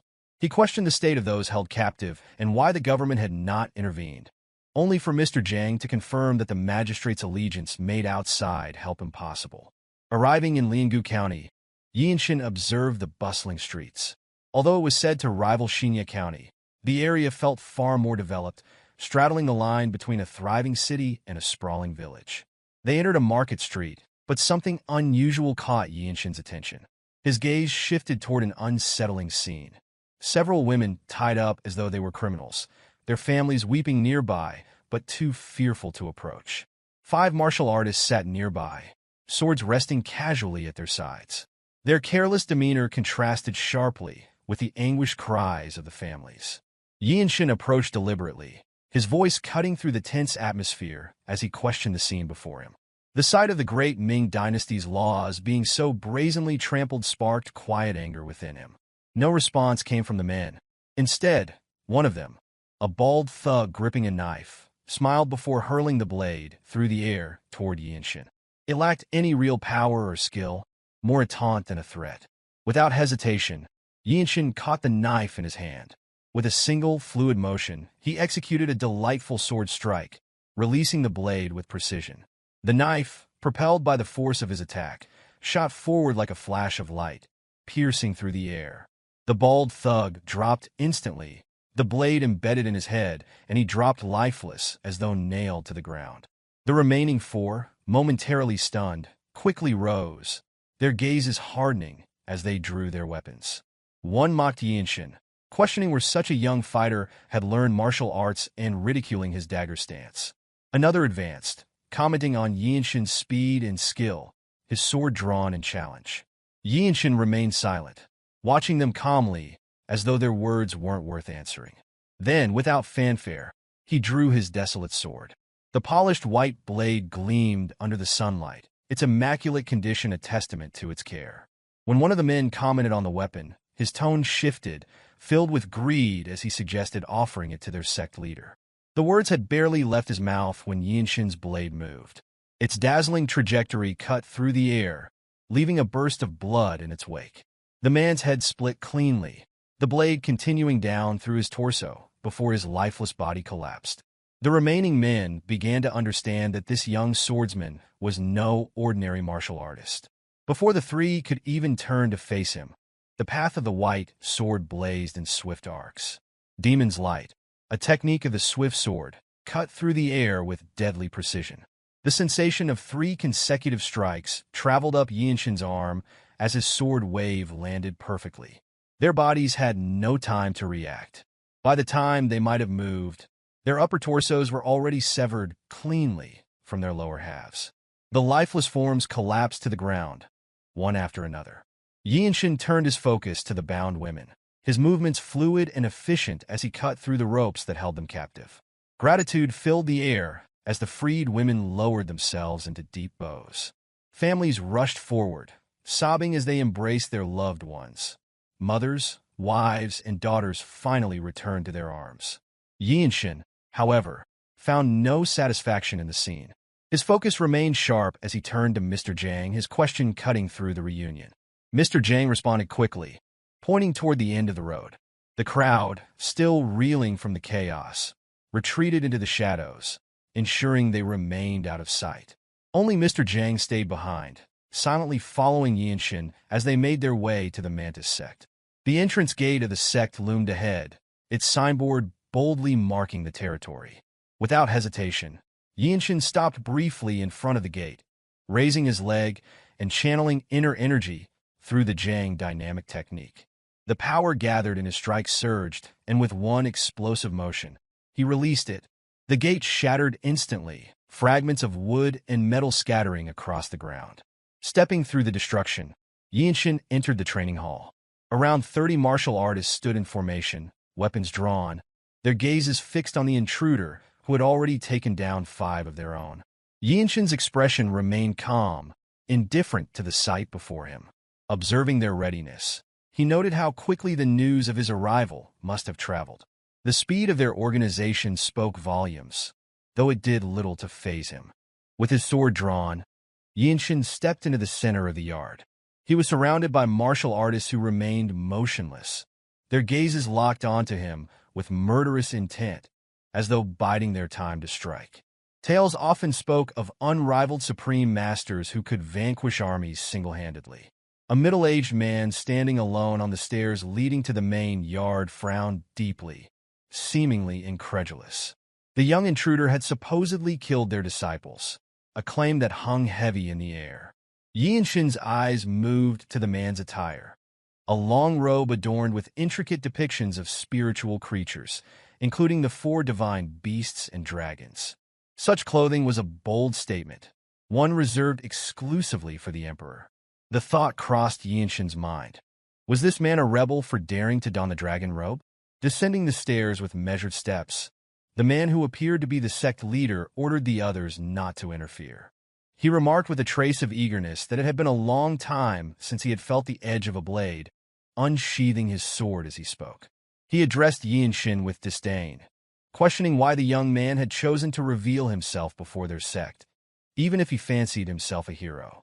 In an indifferent tone, Yeonshin countered by asking for the man's name. The question prompted a mocking reply. Someone about to die, the sect leader declared, had no need to know his great name. Yeonshin, maintaining his composure, explained that he needed the name of the sect leader to claim credit for his merit. As he spoke in a low voice, he began channeling energy with the Jeong dynamic technique throughout his muscles. At that moment, he merged his essence with the Desolate sword, his true energy heightening his awareness, and felt the sect leader's sword intent. The praying Mantis sect leader charged, wielding his sword with a ferocity that rode the wind. Yeonshin observed intently, recognizing the swift sword movement the man employed, an advanced technique Yeonshin himself had mastered. Having created a fist technique that properly handled force, the path of the sword was clearly visible in Yeonshin's eyes. He silently wondered if his own growth had brought this clarity. Recalling the way Chung Myung had deflected his sword strike during training, Yeonshin unsheathed his weapon, swinging upward to intercept the sect leader's attack. The motion appeared serene, but it carried the layered power of the energy accumulation discharge technique. The force of repelling the strike felt vivid, and the sect leader's expression shifted to one of perplexity. Realizing the youth before him was no ordinary opponent, the sect leader barked an order to his disciples. The surrounding members of the praying Mantis sect surged forward, weapons aimed at the seemingly fragile young man. Yeonshin held his ground, watching as blades descended from all directions. The sharpness of their attacks cut through the air, awakening every fiber of his being. For the first time, he faced such an overwhelming number of weapons simultaneously. The first strike reached him, but he sidestepped with a half-step, evading the blow before launching a counterstrike with his sword. Another attack followed, and Yeonshin raised his blade to defend. One strike after another came his way, the sheer volume of attacks demanding his full attention. The onslaught was relentless, a cascade of strikes forcing him to move fluidly between defense and counterattack. Each enemy that came within reach met the edge of his blade. The chaotic lines formed by the flurry of blades became visible in Yeonshin's mind. Paths carved through the melee emerged with clarity, guiding his movements. His body, attuned to the wind, danced between the strikes, each motion calculated. With the Desolate sword in hand, he struck through gaps in the assault, weaving through the chaos to deliver fatal blows. The layered energy of the attacker's weapons refined Yeonshin's swift sword technique, which now merged seamlessly with his Desolate sword. His strikes, precise and devastating, followed trajectories only he could perceive. His sword danced brilliantly, his blade leaving death in its wake. Before long, Yeonshin found himself standing before the sect leader once more. Yeonshin observed the man standing before him, with the lifeless bodies of the disciples he had slain scattered behind him. The sect leader muttered in surprise, questioning the situation. According to the teachings of his seniors, one must take the initiative in a group battle. Yeonshin reflected internally. True energy surged through his body like wildfire, racing through the three main meridians in an instant. His sword-wielding hand tightened, channeling his force as though it were a fist. The power of the eternal blossom fist gathered in his arm, culminating in the execution of its second form, the advancing thunder. Though armed with a sword, Yeonshin infused his strikes with the essence of the fist technique. Mastering the rhythm of the Desolate sword wave, he moved with precision. A fierce wind accompanied his charge, closing the distance between him and the sect leader in mere moments. The man's face, etched with surprise, loomed closer in Yeonshin's sight. With swift resolve, Yeonshin struck downward, his blade aimed for the sect leader's head. Before the sect leader could utter a word, a pure flash of sword light cut through the air. The merciless strike sent a shuddering sensation reverberating through the battlefield. When the dust settled, the lifeless body of the Mantis sect leader lay silent. The overwhelming force of Yeonshin's strike had left unmistakable evidence of its power. The heavy scent of blood rising in the air made the surreal scene all too real. Declaring his resolve, Yeonshin proclaimed his intent to destroy the signboard of the praying Mantis sect. He turned his gaze toward the remaining disciples, who stared in disbelief. One disciple murmured a question, his voice trembling. Another exclaimed in sheer disbelief, calling out in desperation. Amid the chaos, a disciple clad in a purple robe screamed, his voice ringing with urgency, "Which is to summon the blood sword?" Yeonshin paused, contemplating the mention of the blood sword. He inquired calmly, yet firmly, whether they were referring to the Blood Master Swordsman and if the Blood Flame cult was supporting them. The two disciples halted, surprised by his question. In the next instant, Yeonshin grabbed one of the disciples by the neck, his strength enhanced by the Jung dynamic technique. Forcing the man to his knees, he commanded him to speak. The disciple stammered, admitting that the Blood Master Swordsman was resting in the annex nearby. Yeonshin considered the situation. If it was truly the Blood Master Swordsman, there was no way such a formidable figure would fail to sense the intensity of this battle. A sudden attack disrupted his thoughts. A sword imbued with core energy hurtled toward him silently, slicing through the air without warning. Yeonshin's Desolate sword, strengthened by layers of true energy coursing through his right arm, intercepted the strike with a resonant clang. The vibrations spreading through his hand were sharper and more intense than anything encountered thus far in the praying Mantis sect. A figure leaped past Yeonshin, retrieving the fallen weapon. The sunlight glinted off the reddish hair of the newcomer, who exuded an ominous energy that seemed to permeate the battlefield. With a voice laced with disdain, the Blood Master Swordsman remarked that Yeonshin had blocked the strike. The carnage surrounding them, he observed, could only be the young swordsman's doing. Unperturbed, Yeonshin responded calmly, noting that carnage was a word ill-suited for someone like the Blood Master Swordsman. His thoughts solidified. This was indeed the Blood Master Swordsman of the Blood Flame cult. The man before him had hair streaked with red and black, his mouth stained with dried blood. Wielding an iron sword that radiated ominous energy, the Blood Master Swordsman exuded a malevolence that filled the air, setting the stage for an inevitable clash. Ma Jin's earlier remark surfaced unbidden in Yeonshin's mind, a memory from a conversation about Yeonshin's recent feats. Ma Jin had joked that slaying 5 Bloodsword Masters would earn recognition as a blue warrior, regardless of age. The humor in his tone had been evident, given how rare it was to encounter the Blood Flame sect, let alone defeat its members. Yeonshin's thoughts lingered only briefly before he muttered a single word to himself. Lucky. Then, with an air of cold resolve, he added that only 3 remained. Across from him, his opponent made no response. In the past, such an adversary might have recklessly charged forward, heedless of the warning in Yeonshin's tone. But now, things had shifted. Wariness marked every movement of the Swordsmaster, whose cautious sidestep betrayed a deep recognition of the danger before him. This opponent was no novice.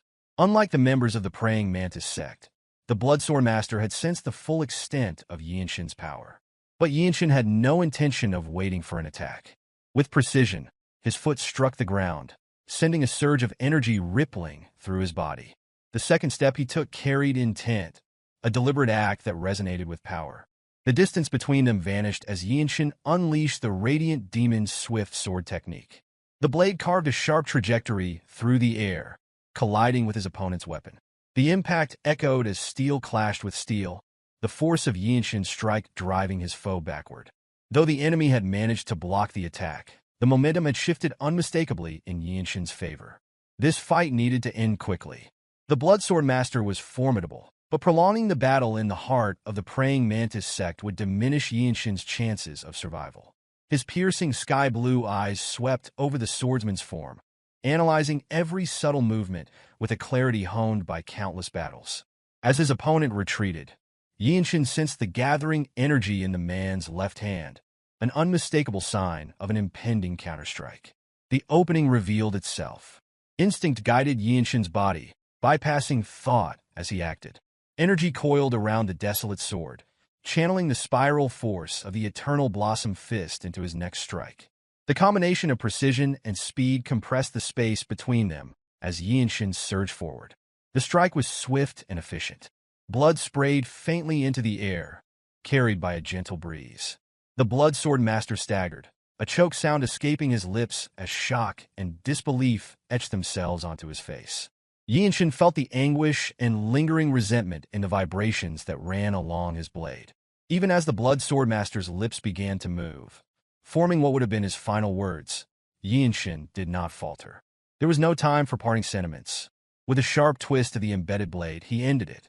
The lifeless body crumpled to the ground, silent and unceremonious, like a flame snuffed out by the wind. He addressed the remaining members of the praying Mantis sect, his voice low and steady. Don't flee. The words froze them in place. Though devoid of overt menace, the authority in his tone was undeniable. None dared defy it. As Yeonshin prepared to depart, the weight of the sack strapped to his back was a reminder of his completed task. The villagers gathered around as he prepared to leave. Among them, Mr. Jang, his face streaked with tears, approached to express his gratitude. His voice trembled as he thanked Yeonshin for giving his daughter peace and lifting the burden of his resentment. Yeonshin's voice was barely above a murmur as he replied, a trace of frustration in his tone.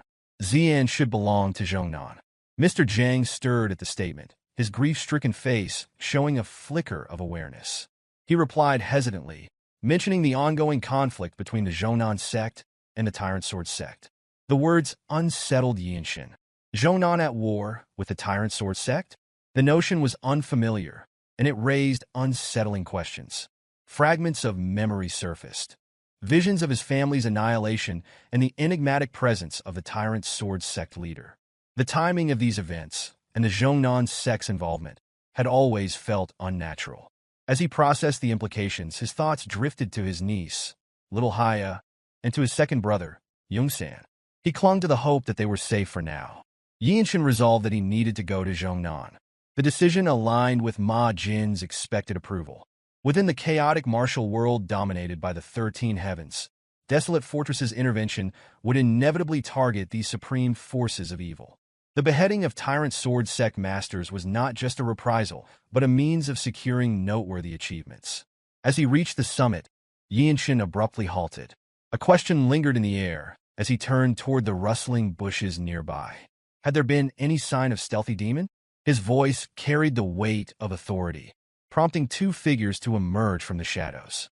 The first was a swordsman radiating an intense and sharp aura. The second was a young Taoist with an extraordinary presence. They were Cheonju, the Sword Saint of Manhwa, and Yeonhin, a direct disciple of Manhwa's sect leader. Approaching with measured steps, they addressed Yeonshin. Cheonju acknowledged that the praying Mantis sect was likely not involved. Having witnessed the devastation of an entire sect, his demeanor now carried a distinct reverence. He no longer saw Yeonshin as a promising peer, but as a true martial artist of Desolate Fortress. Yeonshin responded with a calm nod, expressing mild disappointment at the lack of new leads. Cheonju then praised Yeonshin's martial prowess, likening him to the future leader of Radiant Demon Squad or even the Divine Sword Group leader. His admiration seemed genuine, while Yeonhin, with a thoughtful gaze, interjected that this encounter marked his first defeat. He elaborated that sparring with Yeonshin had been an unparalleled experience. Among his peers, none had posed such a challenge. When Yeonshin inquired about the lack of similarly skilled disciples within Manhwa, Yeonhin admitted there were none of his age within the sect leader's lineage. His suggestion of forming a friendship was met with a curt, yet not entirely dismissive reply. Yeonshin had no intention of visiting Manhwa, but left the door open for Yeonhin to seek him out, on the condition that he performed new martial techniques each time. Flustered but encouraged, Yeonhin brightened at this prospect. Upon arriving at the inn where they had first stayed, their camaraderie reached a temporary pause. Yeonshin ascended to Ma Jin's room, where he was greeted with an astute observation. Chung Myung noted the subtle changes in Yeonshin's energy, while Mirio immediately instructed him to apply some medicine to treat the lingering injuries. Ma Jin's voice pierced the tense air, edged with curiosity and a growing sense of unease. He questioned the progress of the mission. Without a word, Yeonshin loosened the ties and let its contents spill onto the table. Gasps rippled through the gathered, their faces filled with shock. Lying before them was the severed head of the Blood Swordsmaster, accompanied by the shattered remnants of the praying Mantis Sect's signboard. This was no mere stroke of luck. The incident in Jinping County had not been an isolated fluke. He reached out to Yeonshin, ruffling the boy's hair in a rare gesture of approval. Ma Jin muttered.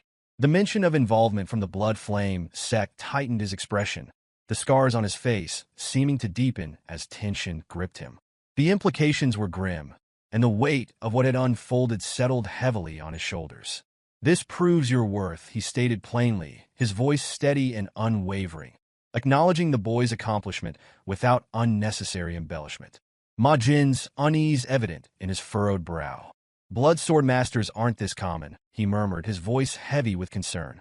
Standing nearby, Mirio nodded slightly in agreement. This was far from ordinary, and her calm acknowledgement only served to highlight the magnitude of what they faced.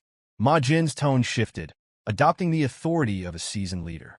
Lightning Genius has accomplished something that cannot be overlooked, he declared. Incidents seem to follow wherever he goes. Yet to handle them so decisively and bring back information of this significance will leave its mark on the martial arts world. The Desolate Fortress will have no choice but to respond to this. Breaking the silence that followed, Yeonshin stepped forward, his voice steady and resolute, belying the tension surrounding him. There is something he needs to report, he announced, his tone firm, without a hint of hesitation. After a pause, he continued, his gaze unwavering and his expression unflinching. He wants to go to Jeonnan's sect. Ma Jin hesitated for a moment, staring blankly before finally speaking again. He asked if Yeonshin truly intended to go to Mount Jeonnan. Yeonshin, with a firm tone, expressed concern for his niece's well-being, prompting Ma Jin's expression to stiffen awkwardly. Ma Jin acknowledged the situation, explaining that they had only just received the news themselves. Mirio interjected, raising her eyes slightly as if troubled. She cautioned that Mount Jeonnan was now an incredibly dangerous place. The Tyrant Sword sect, she explained, differed significantly from the Blood Flame sect. While they couldn't simply be labeled as evil, their approach to martial arts was extreme, an unsettling blend of orthodox techniques and sinister practices. They were obsessed with strength, unable to recognize moderation. Her tone reflected a clear concern for Yeonshin, the youngest among them. Ma Jin agreed, emphasizing that no mission had been assigned. Completing the tasks they had already been given should be sufficient, he reasoned. Both Ma Jin and Mirio clearly opposed sending Yeonshin on such a perilous endeavor. Only Chung Myung, seemingly oblivious to the tension, stepped forward to defend the youngest member of the Desolate Fortress. He argued that a squad leader should have the authority to judge a situation and assign a mission at their discretion. His words, though earnest, earned him a sharp glare from Mirio, who clearly disapproved of his interference. Ma-jin spoke candidly, voicing his reservations. He questioned how they could send Yeonshin when the likelihood of his return from Mount Jeongnan was uncertain. The gravity of the situation was apparent to everyone except Yeonshin, who seemed taken aback and could only manage a brief response of surprise. Ma-jin clarified further, explaining that anyone in Desolate Fortress who knew of Yeonshin's talents would share their concern. Chung Myung explained that Yeonshin's talent made him a coveted figure in the martial world. Even the Manhwa Sect's Sword Saint had brazenly expressed interest in having Yeonshin as a guest. Mirio and Wonchong nodded in agreement, their expressions confirming their silent support of Ma-jin's sentiments. However, Yeonshin appeared to perceive a deeper, unspoken reason behind Ma-jin's reluctance. Addressing the squad leader with a calm yet piercing tone, Yeonshin asked how Ma-jin could fail to distinguish between public duties and private matters. His words struck a nerve, delivering a clear and undeniable point. Yeonshin then asserted that his achievements spoke for themselves and urged Ma-jin to record this request as an individual merit. To emphasize his resolve, he pointed to the head of the Blood Swordsmaster, displayed on the table as a testament to his capabilities. Chung Myung, unable to suppress his smugness, remarked that Ma-jin had been cornered. His comment earned him a sharp elbow from Mirio, who silenced him with an exasperated expression and made him groaning in pain. After a moment of deep thought, Ma-jin finally spoke. He admitted that it was difficult to refuse and proposed a solution, a bet. The suggestion surprised the group. Ma-jin, a black-robed martial master, was a figure of immense strength, an insurmountable force compared to a white-robed martial artist like Yeonshin, who was little more than an ant in comparison. Ma-jin declared that Yeonshin would need to neutralize or avoid just one move within a single second. If Yeonshin could manage that, Ma-jin promised to grant his request and even offered an additional reward. This, Ma-jin explained, was the minimum level of skill required to stand out in the martial world. Mirio, fond of Yeonshin, attempted to protest, but her words fell on deaf ears. Yeonshin, unwavering in his determination, nodded without hesitation. They moved to the inn's backyard. Neither Yeonshin nor Ma-jin paid any attention to the growing interest of others. Masters from the Manhwa Sect, having overheard the situation, approached the scene. Ma-jin, unfazed, casually permitted them to observe. Among them, Cheonju returned to his group, thanking Ma-jin for allowing them to witness the exchange. He reminded the Manhwa disciples that this was a rare opportunity to witness the techniques of a Desolate Fortress squad leader. Yu Hyun, one of the disciples, voiced his thoughts aloud, marveling at the fact that a black-robed master of the Desolate Fortress, like Ma-jin, was comparable to a peerless swordsman. Cheonju remarked on the situation, acknowledging that especially in chaotic battles, they were those stronger than himself. Among them, Hellslayer stood out as a figure who completely dominated the battlefield. Known for eliminating countless hypocritical villains, including renowned sect leaders, his movements were not to be underestimated. Even a single strike from such a master carried the essence of instant death. Cheonju provided an extensive explanation of Ma-jin's background as a black-robed martial master and squad leader of the Desolate Fortress. He elaborated that unlike the martial artists of the Nine Sects, who pursued the ultimate form of swordsmanship, Ma-jin's techniques were honed entirely for practical combat. Yu Hyun, observing the unfolding scene, exclaimed that no matter how much one trained, it seemed impossible to withstand even a single move from such a master. His gaze shifted to the boy standing across from Ma-jin, the Radiant Demon Squad's lightning genius, Yeonshin, who stood calmly, with one hand resting lightly on his sword, facing the gusting wind. Yeonshin asked for some time to prepare, to which Ma-jin agreed, telling him to take as much time as needed. He warned Yeonshin that the strike he would deliver would be impossible for any white-robed martial artist to handle and advised him to sharpen his senses properly. Though his words sounded casual, Ma-jin's standards were anything but. As a black-robed supreme martial master and leader of one of the divine sword squads, he was one of fewer than 30 such figures in the Desolate Fortress. Yeonshin closed his eyes to compose himself, calming his mind and steeling his resolve. He reminded himself that he simply needed to demonstrate the martial arts he had learned. Starting by focusing inward, he awakened his lower dantian and the dormant energy within his body. This energy flowed through him, even reaching his pupils, sharpening his senses further. It was the very skill he had refined during his battle with the praying Mantis Sect's leader.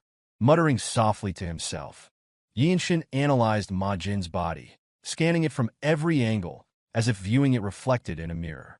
His heightened sensitivity to energy allowed him to perceive even the subtlest movements with extraordinary clarity. Conceding the first move, he made a rare joke, which brought a brief smile to Ma Jin's face. As the wind stirred, Ma Jin raised his hand, showcasing the epitome of the radiant demon art. A master of all weapons, Ma Jin's skill was legendary. Stories were told of how he turned even discarded weapons on battlefields into tools of destruction, but his bare hands were considered the deadliest of all. Yeonshin was fully aware that Ma Jin's palm technique could shatter a fortress wall with a single strike. Quietly, he told himself he had to evade it, lowering the hand resting on his sword in preparation. Ma Jin took a step forward, his movements precise, direct, and astoundingly fast. The force of his strike felt like a condensed typhoon rushing forward. Even though it wasn't at full speed, Yeonshin found himself overwhelmed, even to just twist his body aside. Ma Jin's hand, controlled yet devastatingly powerful, sliced through the air with precision. The trajectory of the strike was aimed directly at Yeonshin's head. In that instant, a faint blue light flickered across Yeonshin's forehead. He realized that his current footwork was insufficient to escape. The techniques taught by Chung Myung lacked the structured formulas he needed, leaving him to rely on clear intention and instinct to carve a path. Yeonshin muttered about needing just one step. In his mind, he calculated the movement path and the direction of force Ma Jin's technique would create, drawing complex lines in his thoughts. His head burned with intense focus as a second dantian near his heart seemed to awaken momentarily. Harnessing this new surge of internal energy, Yeonshin felt a technique forming within him, born of his innate talent and the immense pressure of the situation. Under Ma Jin's overwhelming mastery, Yeonshin took a single step. In that fleeting moment, a tremendous shockwave erupted behind him, whipping his hair upward. The fierce wind from Ma Jin's strike swirled the dust around the yard, leaving the onlookers in stunned silence. Among them were masters who had dedicated their lives to martial arts, and even they recognized that Yeonshin's step was extraordinary. Ma Jin, still in the posture of extending his hand, moved only his lips to ask what that footwork had been. Yeonshin replied simply, saying he had walked because he saw a path to survival. Indifferently, he added that he would name it the Radiant Wing Step. Ma Jin stood silently for a moment, a brief smile crossing his face as he thought to himself about the incomprehensible talent Yeonshin had just demonstrated. Straightening his posture, Ma Jin made his decision. He announced his permission for Yeonshin to journey to Mount Jeongnan, acknowledging the boy's capabilities with a tone of quiet respect. Soon after the sun rose, the two young martial artists from the Desolate Fortress made their way towards Jeongnan Mountain. Yeonshin wore a blue robe with a white robe beneath it, walking closely behind Wonchong. In the Jeongnan sect, being a white-robed warrior alone would not be enough to act independently.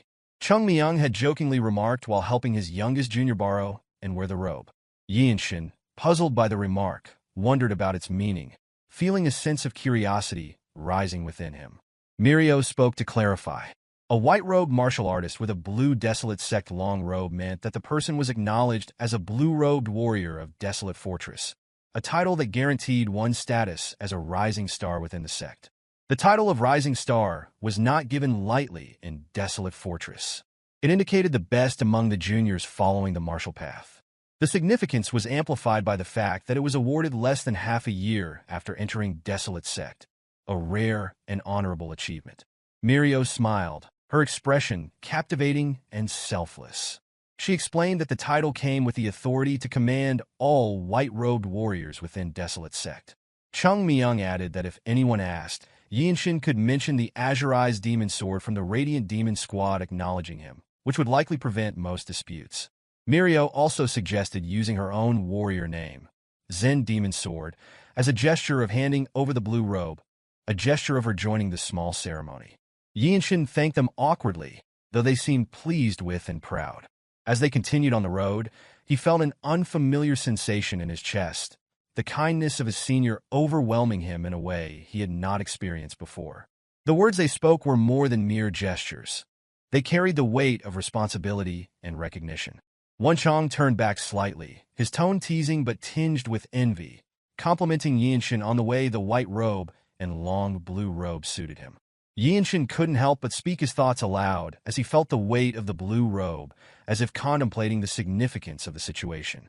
Wonchong commented that a young hero like Yeonshin would be quick to adapt, his tone light, but carrying a subtle admiration. Yeonshin, though moved by the compliment, felt a deep gratitude toward Wonchong for accompanying him on his journey, a companion who had stood by him through thick and thin. Before long, the two arrived at the entrance to Jeongnan Mountain. From a distance, they had been struck by the steep and solemn terrain. But up close, the entrance revealed the strict nature of the martial arts sect, with martial artists standing guard, their vigilance unmistakable. Wonchong noted the martial artists seemed to be from Jeongnan, wondering if the conflict with the Tyrant Sword sect was real, as they had come to the foot of the mountain rather than the main gate. The air was thick with tension, and the sense of anticipation only grew stronger with each step they took. As the two approached, two of the four guards stepped forward and asked for their sect, names, and purpose. Wonchong casually replied, identifying them as from Desolate Sect, subtly signaling Yeonshin to take responsibility as a Desolate Fortress rising star, though his tone remained light. Yeonshin stepped forward, introducing himself as Yeonshin of the Radiant Demon Squad, and Wonchong followed with his own introduction, emphasizing the point that they were indeed representatives of the prestigious Desolate Fortress. The guards scrutinized their clothing carefully before questioning if they intended to prove their identity with mere garments. Wonchong then produced jade identity tokens from his robe, a subtle but definitive display of their affiliation. One of the guards mocked them, questioning whether young martial artists like them would act independently, and who would believe such claims. A sharp-tongued disciple was about to retort, but was silenced by a senior martial artist who had witnessed the unfolding situation. The senior guard spoke with authority, explaining that due to the current wartime situation, they could not easily trust unfamiliar identities, though his tone seemed more mocking than reasonable. The tension in the air grew palpable as Yeonshin and Wonchong stood before the gate. Wonchong, clearly frustrated, muttered under his breath as he raised his inner energy. The slight wave of energy spread quickly, an unmistakable display of his true power. Having passed the Desolate exam and become a Radiant Demon Squad, white-robed martial artist, he was no longer the carefree figure he appeared to be. The energy he emanated now carried the weight of his strength. The guards finally recognized the power of Desolate Fortress in Wonchang's display of inner energy. One of the guards, outraged by the display, screamed at them, pointing a finger in accusation. However, Wonchong, now exasperated, demanded to know what was meant by such nonsense, his patience at an end. Yeonshin silently reflected on the situation. The fight with the Tyrant Sword sect clearly wasn't going well. The pride of the Nine sect seemed to be cracking, and the arrival of these young martial artists, confident and certain of their place, was enough to shake the foundations of the old guard. These young warriors, who had stepped forward boldly to claim their role, were a sign that things were changing in the martial world. The guard could hardly believe what he was witnessing. He spoke with incredulity, remarking that young martial artists like them were acting as if they were from the Desolate Fortress, and at such a time as this. His tone grew more resolute, a sense of frustration blocking his chest. Another elaborated that even if they were truly from Desolate Fortress, it would still be a problem if the two young martial artists who merely claimed to be from Desolate Fortress being sent to the Grey Jeongnan. The reputation of the once prestigious Desolate Fortress seemed to be a thing of the past. The guard's tone became increasingly sarcastic as he spoke, and the sharpness in his eyes suggested he wasn't simply voicing an opinion, but issuing a challenge. Yeonshin felt the weight of the insult and reached for the handle of his sword, his fingers grazing it. He calmly spoke, his voice steady despite the rising tension. He reminded the guard that insulting martial artists from another force without reason was unbecoming. The inner energy that had been quietly simmering inside him flared, making his presence even more imposing. The Jeongnan disciples, caught off guard by Yeonshin's swift and overwhelming aura, began to grit their teeth and reach for their swords. One of them, angered by Yeonshin's words and actions, shouted, demanding to know if he intended to intimidate them. In an instant, Yeonshin unsheathed his sword with a swift motion, sending a burst of force toward the guard in the back. The aura of his sword strike was powerful enough to knock the guard's sword from his grip, sending it flying through the air. It had all happened in a fraction of a second, leaving the guards speechless and stunned. Wonchong observed the scene with a calm demeanor, fully aware that if Yeonshin chose to, the guards would be unable to do anything to stop him. Yeonshin sheathed his sword, his eyes betraying no emotion, as if to silently convey that he would mercilessly slay them should they dare disrespect the desolate fortress again. Before any further action could be taken, a voice rang out, clear and authoritative, causing the very bushes to tremble. An immense wave of inner energy filled the air.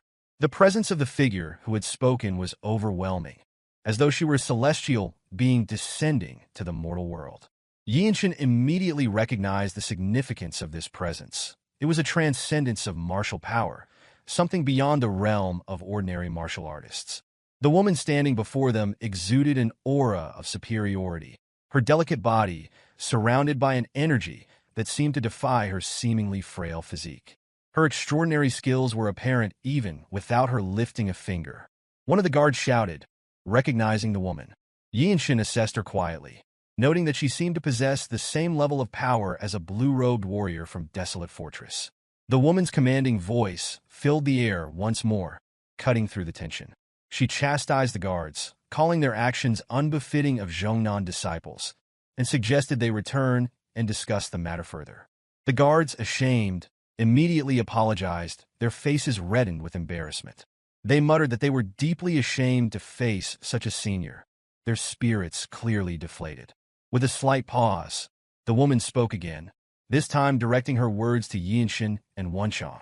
She expressed her shame at the way the Jeong Clan disciples had behaved in front of the honored guests from Desolate Fortress. Wonchong appeared completely overwhelmed by the woman's presence, though it was unclear whether he was more taken aback by her beauty or the sheer magnitude of her power. Yeonshin, ever composed, introduced himself first. He calmly stated that he was Yeonshin of the Radiant Demon Squad, and that his companion, Wonchong, was also a member of the same squad.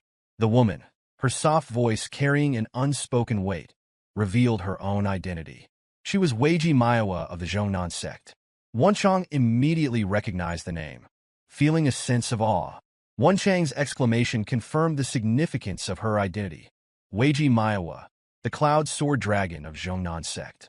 Her name carried immense prestige, a warrior title associated with the strength and ferocity of a dragon.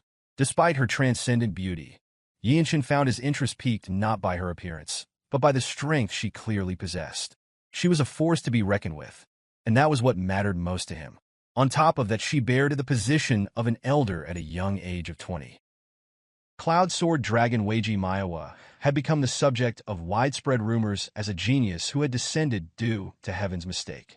At the other hand, Manhwa's Yuhaiyan, who was 16 like Yeonshin this year, was said to have the greatest potential on Manhwa Sect, if subjected to 5 years of rigorous, secluded training to reach her level.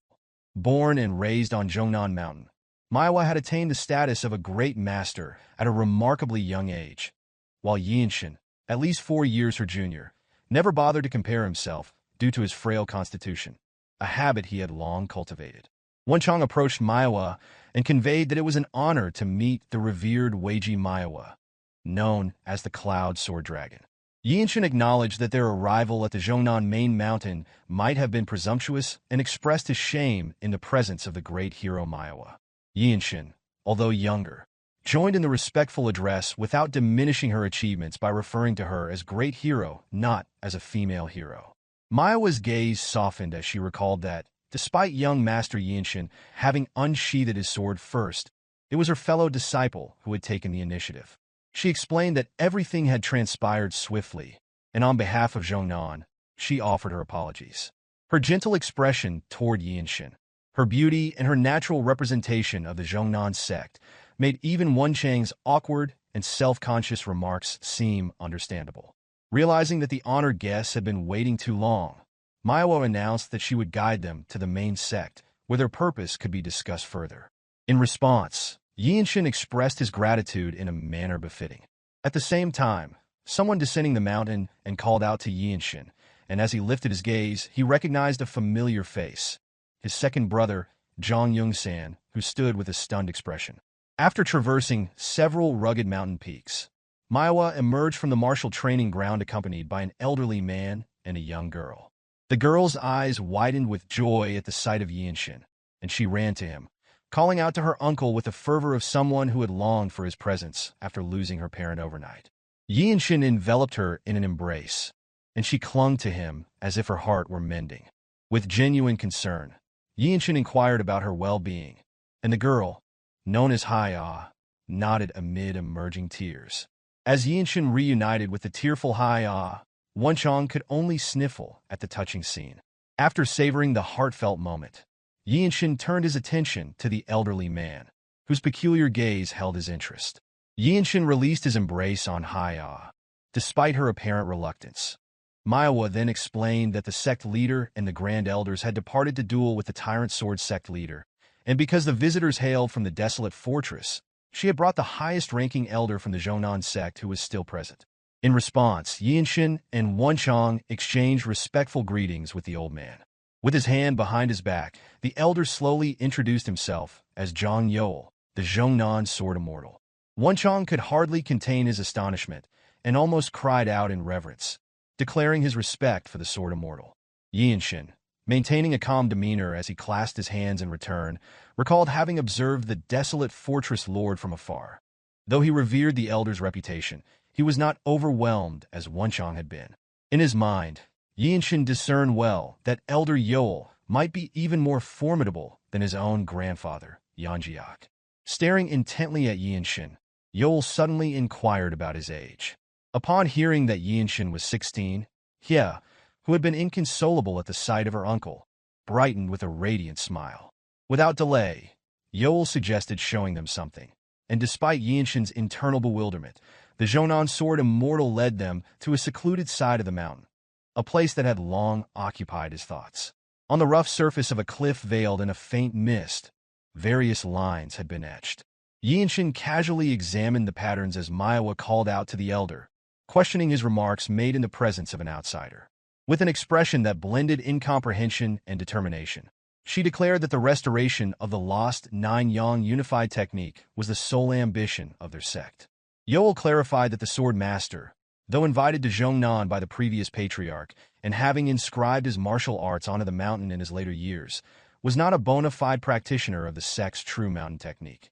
Myohwa attempted to argue, while Hye's innocent expression shifted uncertainly between them, puzzled by the unfolding events. With a tone that brooked no disagreement, Yol explained that his remaining days were few and that if he could glimpse the Swordmaster's blade once more, nothing would be beyond his reach. He continued that although Myohwa was the only one capable of reviving the Nine-Yang unified technique, she alone could not be entrusted with his final regret, a conviction so potent that everyone sensed the power of his last obsession. Myohwa found herself unable to understand. She could not fathom what quality in a young master, met for the first time, had impressed Yol so deeply. After studying her perplexed look, Yol beckoned her attention. Following his silent command, Myohwa's eyes widened as she noticed Yeonshin standing at the mountain's edge, his neck craned in unwavering focus toward the opposite cliff. Clearly, the barely 16-year-old was utterly absorbed.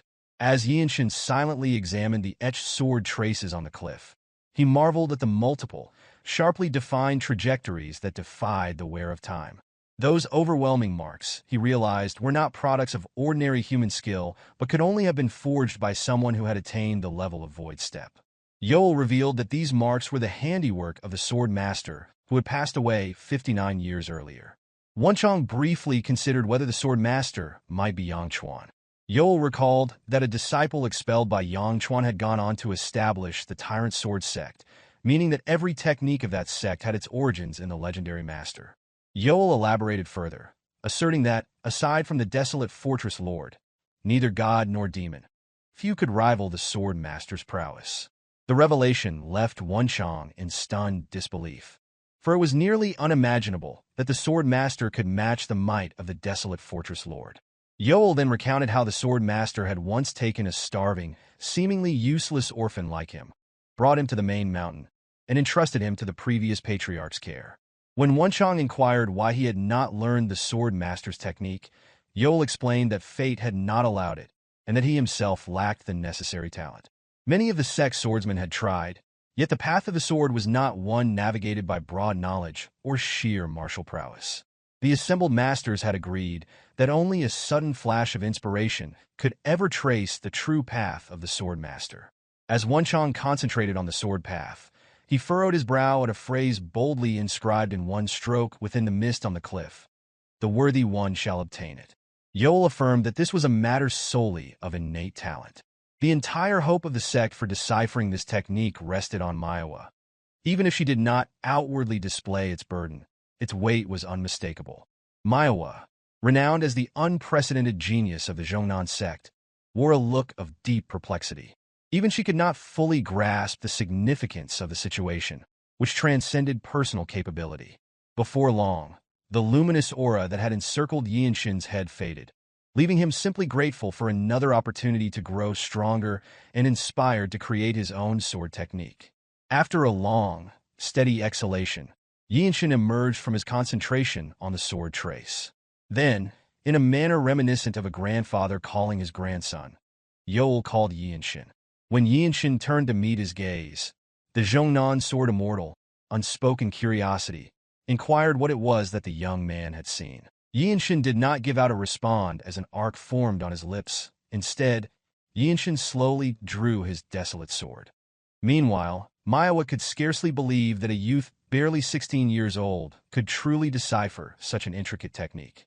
The white blade of the Desolate fortress shone brilliantly under the sunlight, and as Yeonshin performed the Jung dynamic technique, a faint blue light ignited in his eyes, attesting to the profound understanding he had attained.